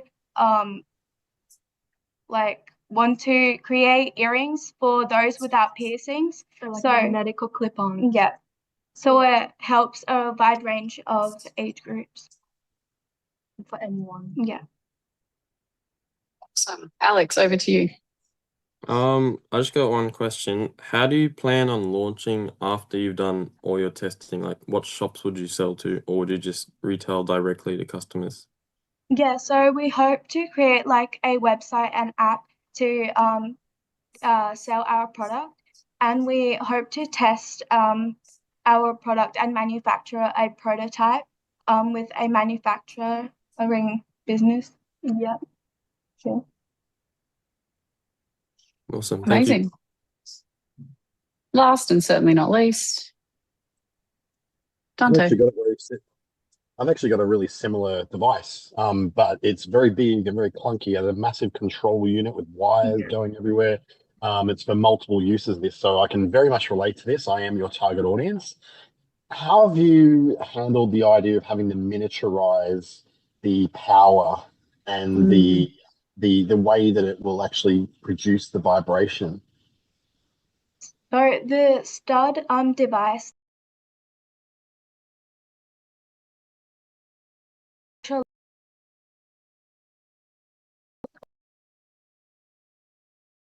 it's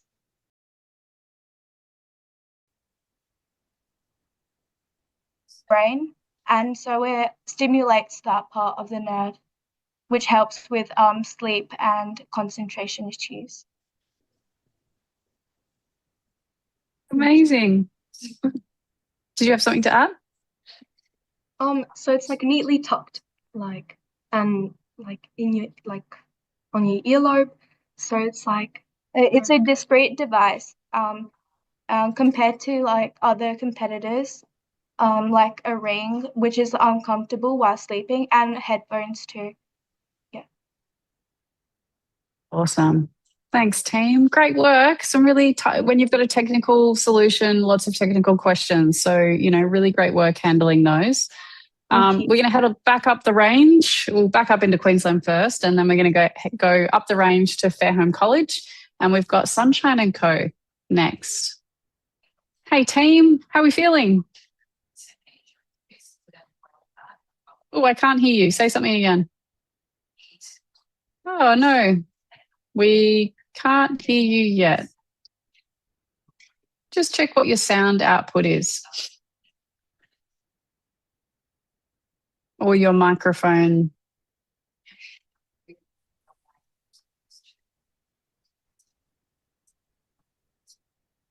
You're not on mute, which is good, but we just can't hear you.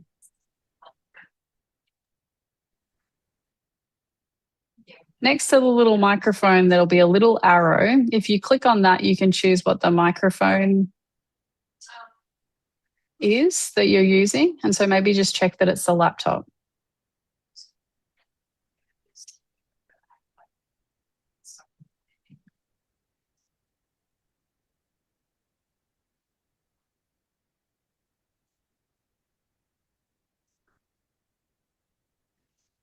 Yeah, so if you click on the little arrow next to where it says audio, can you see a list of microphones?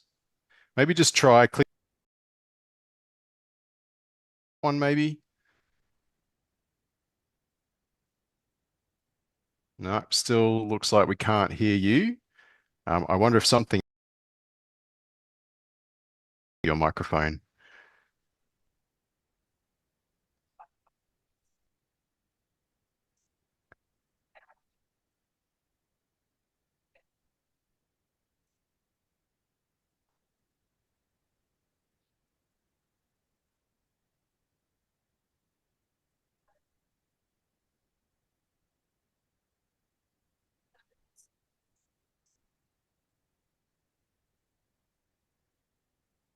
Otherwise, what we could do is possibly just get you guys to drop off the call and reconnect. And Nick, if we jump to our Maybe next we jump team. into the next one. Yeah. So we'll jump into Mueller College and we'll come back to you guys after we've done a little bit of troubleshooting.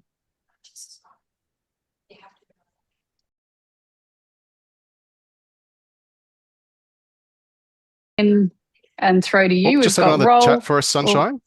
Just have another chat there. Oh, no. I think I'm hearing Mueller College. Yeah, let's go. Mueller College.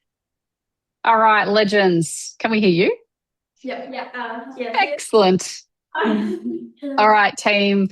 Thanks for stepping up a few minutes early to jump in as fourth. We're super pumped to hear your idea, so we're ready when you are. Okay. Remember the last time you went camping or at a sleepover? You were having so much fun until it came to pack up. One long look at the dreaded sleeping bag and you're thinking, how the heck am I meant to pack that up? It never rolls tight enough. The bag seems to shrink. And within seconds, you're considering just chucking it in the bin. It's practically adult origami mixed with mild emotional trauma. Next. Meet the Rollbit, the world's first sleeping bag roller that packs your bag tightly, efficiently, and up to 10 times faster than by hand. But our mission goes way past the frustrating hassle of rolling a sleeping bag. It is driven by our belief that a safe, comfortable, warm sleep is a human right and a luxury. Next. Every day on the way to school, we see rows of tents. We all live in the same street, same suburb, yet it feels like completely different worlds. Moreton Bay has had a frightening 90% increase in homelessness, with a 250% increase in referrals to council for people sleeping rough. These statistics show just how many people lack stable shelters and rely on portable bedding such as sleeping bags. However, sleeping bags are often difficult to roll up, making them less practical for those who need to move frequently. Next slide. The role with this solves this issue. We are partnering with a 15% donation of profits to North Street Inc., a local charity which provides vital resources to help people experiencing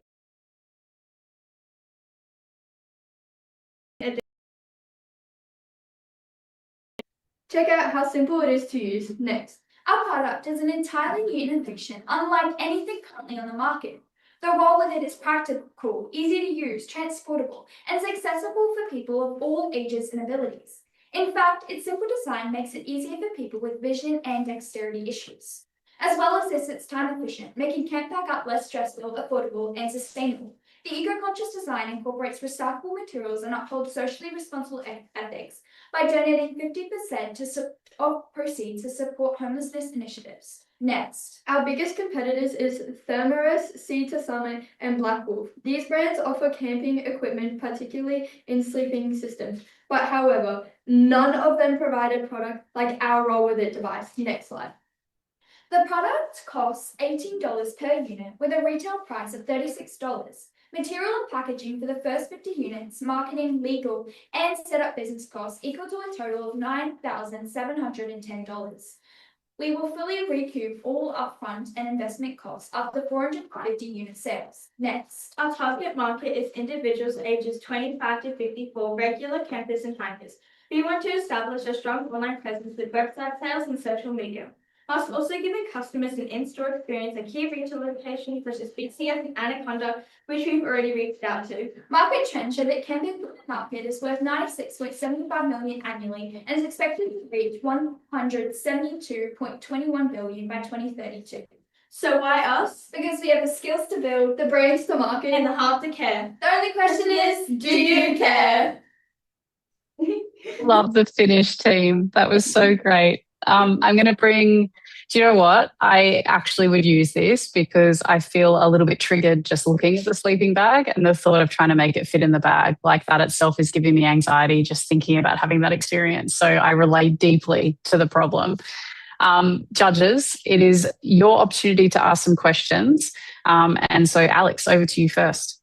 Sure, great idea because I do camping a lot and sometimes it's like impossible to get in the bag. But the question I have is, will you guys be making like different sizes for different size tents? Yes. Yeah, we have thought about that, making different sizes for different sleeping bags. Yeah. We haven't gone to the stage of actually like planning out, but we'll do that when we reach the next level. Awesome. Cool. Dante. My thoughts would be around this is another item for someone who's homeless to carry with them as they're moving around. So I would think, how to put this, have you thought about how to make this for another purpose that could help them to make it lighter to carry other things? Is there another purpose you could use this for? Well, we originally planned for it to be mainly for campers. So we're not actually giving them to homeless people when we're giving them the donation. We are also like thinking of in the future doing a mattress combination. So like a mattress with the Roll With It device. So that there's like a dual sale on our website for the future. Thank you. Awesome. Thea. Cool. Great pitch. Love that you've got like a little prototype there as well. If the target audience is campers, who when they go camping, they're surrounded by a lot of trees, right? What makes this different to them just picking up a stick and then using the stick and then like rolling up the sleeping bag with the stick? What makes your thing really unique?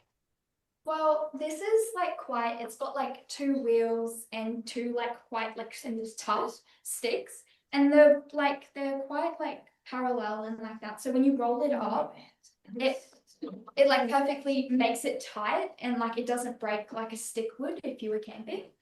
And we've designed it in a way that makes it quick and quite tight and efficient to put it in the sleeping bag. Awesome. Thanks. Well done, team. Great pitch. Really lovely response.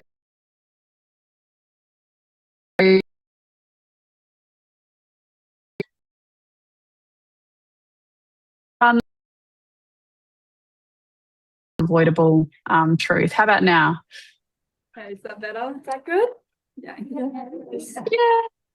We can hear you. All right. So we don't, no anxiety about this. You know how sometimes you get really nervous because you're like, oh my gosh, it didn't work. And then you get really worried. We're all chill here. Like everything's sorted. Tech is great. We're super pumped to hear you pitch. So we are ready when you're ready. In 2019, my mum had a melanoma removed, a form of skin cancer that can be life-threatening if not treated early. This experience opened our eyes to the importance of sun protection from a young age. Good afternoon, everyone. We are Sunshine Co. Next slide. It's shocking to think that something as simple as everyday sun exposure could cause so much harm, and even serious cancer diagnoses, such as the one faced by Amelia's mum. We thought back to when we were younger and hated putting on sunscreen. The greasy feeling, sore eyes, pretty much everything. Next slide. We are presenting to you our product, a sunscreen formulated specifically for kids ages 2 to 9 that will make applying sunscreen fun and interactive. If kids don't see applying sunscreen as a chore, then it sets up good habits for life and will decrease the risk of skin cancer considerably. Studies predicted a 34% reduction of Australian melanoma cases by 2031 with daily sunscreen usage, preventing over 28,000 diagnoses. We understand that no one really looks forward to applying sunscreen, but what if we can change that? We cater to both parents and kids. Our sunscreen is SPF 50+, non-toxic, sensitive skin friendly, and marine life friendly, all of which you may have heard before, but your kids will actually want to put our sunscreen on. Our products have a color-changing formula and engaging animal-shaped packaging, so they will be begging to reapply. Next slide. To formulate this one-of-a-kind sunscreen, we have partnered with Sydney-based company Skintress, who are highly experienced in formulating sunscreen and will help us create our color-changing product from pink or blue to clear once rubbed in. This formulation process should take around 12 months, and we aim to get our product on the market within 2 years. Next slide. We will begin by selling and promoting our product, our sunscreen, locally and online, enabling us to trial the packaging and shipping of our product. To promote our sunscreen, we have developed a website and Instagram page where others can easily view and promote the product. Our packaging and promotion material will have a QR code where customers can share, review, and donate towards skin cancer prevention. Next slide. To start up our business, we're asking for $10,000. This includes formulating the sunscreen, marketing, and other startup costs. We plan to sell at least 100 units within our first year to earn a minimum of $1,309 profit. Next slide. 30% of our profit will go towards free sunscreen stations. We plan to open them within 3 years at a rate of 15 units per year at Queensland's most popular beaches, before it's in other states. So what are you waiting for? Come with us to shield the sun and embrace the fun. Great work, team. Lovely pitch, really confident. That was excellent. And such a obviously Queensland's like the sun cancer capital, so it's a challenge that, I really relate to having grown up swimming. And so really interesting tackling of that problem. Dante, we'll throw to you first.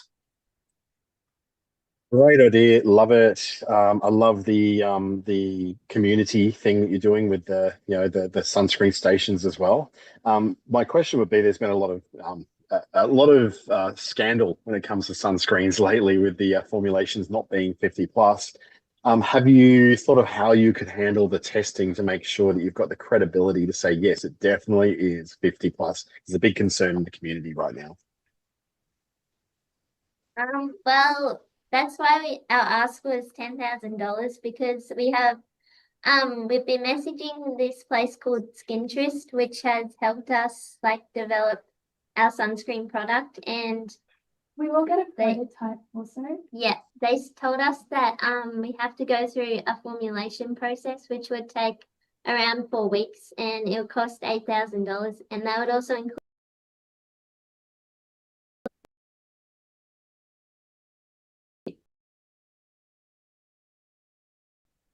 Yeah. Awesome pitch. Awesome idea.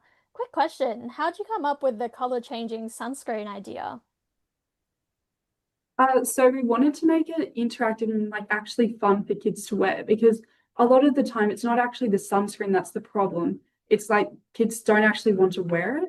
So if there is something that does change color, then they're like, oh, like I don't have to stop like having fun playing to like put this on because it's actually interesting in itself. And that'll set up good habits. So then they keep reapplying sunscreen and they hopefully won't end up with skin cancer. Will it work for teenagers as well? Like that's my question, but I'm going to throw to Alex. Cool idea. I'm just like, I don't know too much about how sunscreen works, but do you guys know if in changing the color, would that affect how well the sunscreen works? Because I don't know if the reason that sunscreen is primarily white is to help with reflecting the sun. So would the blue or pink make that worse, if you know what I mean?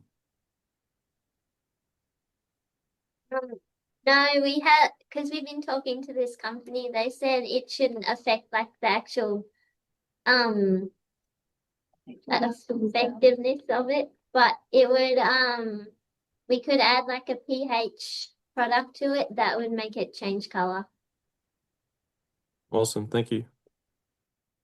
Cool, team, some incredible research that you've done there around that product. Excellent work. Well, the hard pressure now moves from the teams to the judges. And so judges, you've got like a woefully challenging job ahead of you. We're going to boot you into the deliberation room and say sayonara. All the best. We'll see you back in about 7 or 8 minutes. Good luck. May the odds be ever in your favor. In the meantime, everybody, you also have a really important task ahead of you as well, because you get to vote for your favorite. And the team that amasses the most votes will go in with a wildcard chance at the grand final. So this is critically important. The QR code and the code is on your screen now. We're going to put some tunes on. I'll be back with our judges and the verdict very, very soon.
All right. Our judges have returned. We have some decisions. In the meantime, there's been some hectic public voting happening in the background, so I'll reveal those results. But I'm just going to welcome our judges back on screen after some really difficult decision making, which is a credit to some incredible pitching by our final teams for today.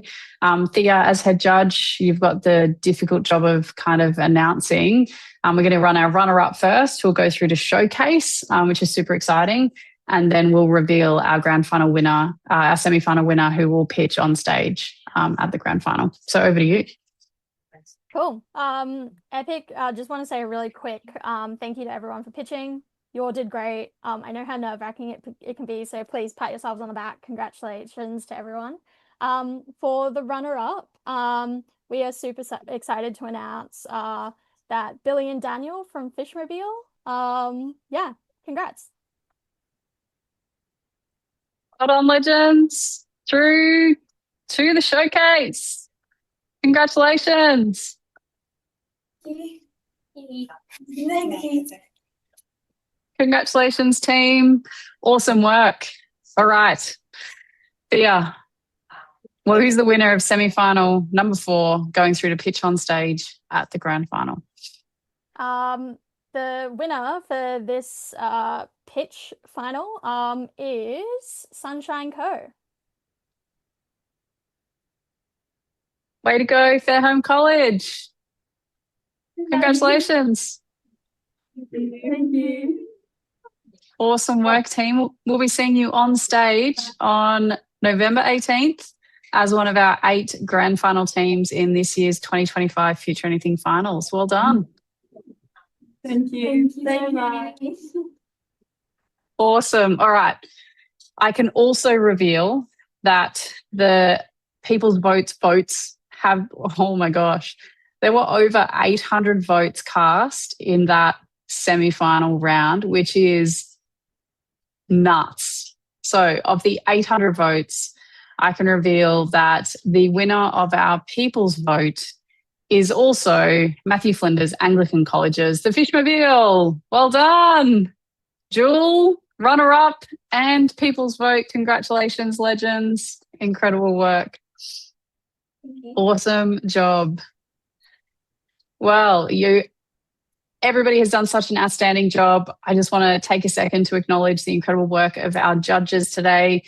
Thea, always tough to be a judge, let alone head judge. Thank you. And Dante, awesome to have you back. And it's always special to have our alumni joining us as a part of this process too. So thanks to you, Alex, for being here as well. Big round of applause for our judges.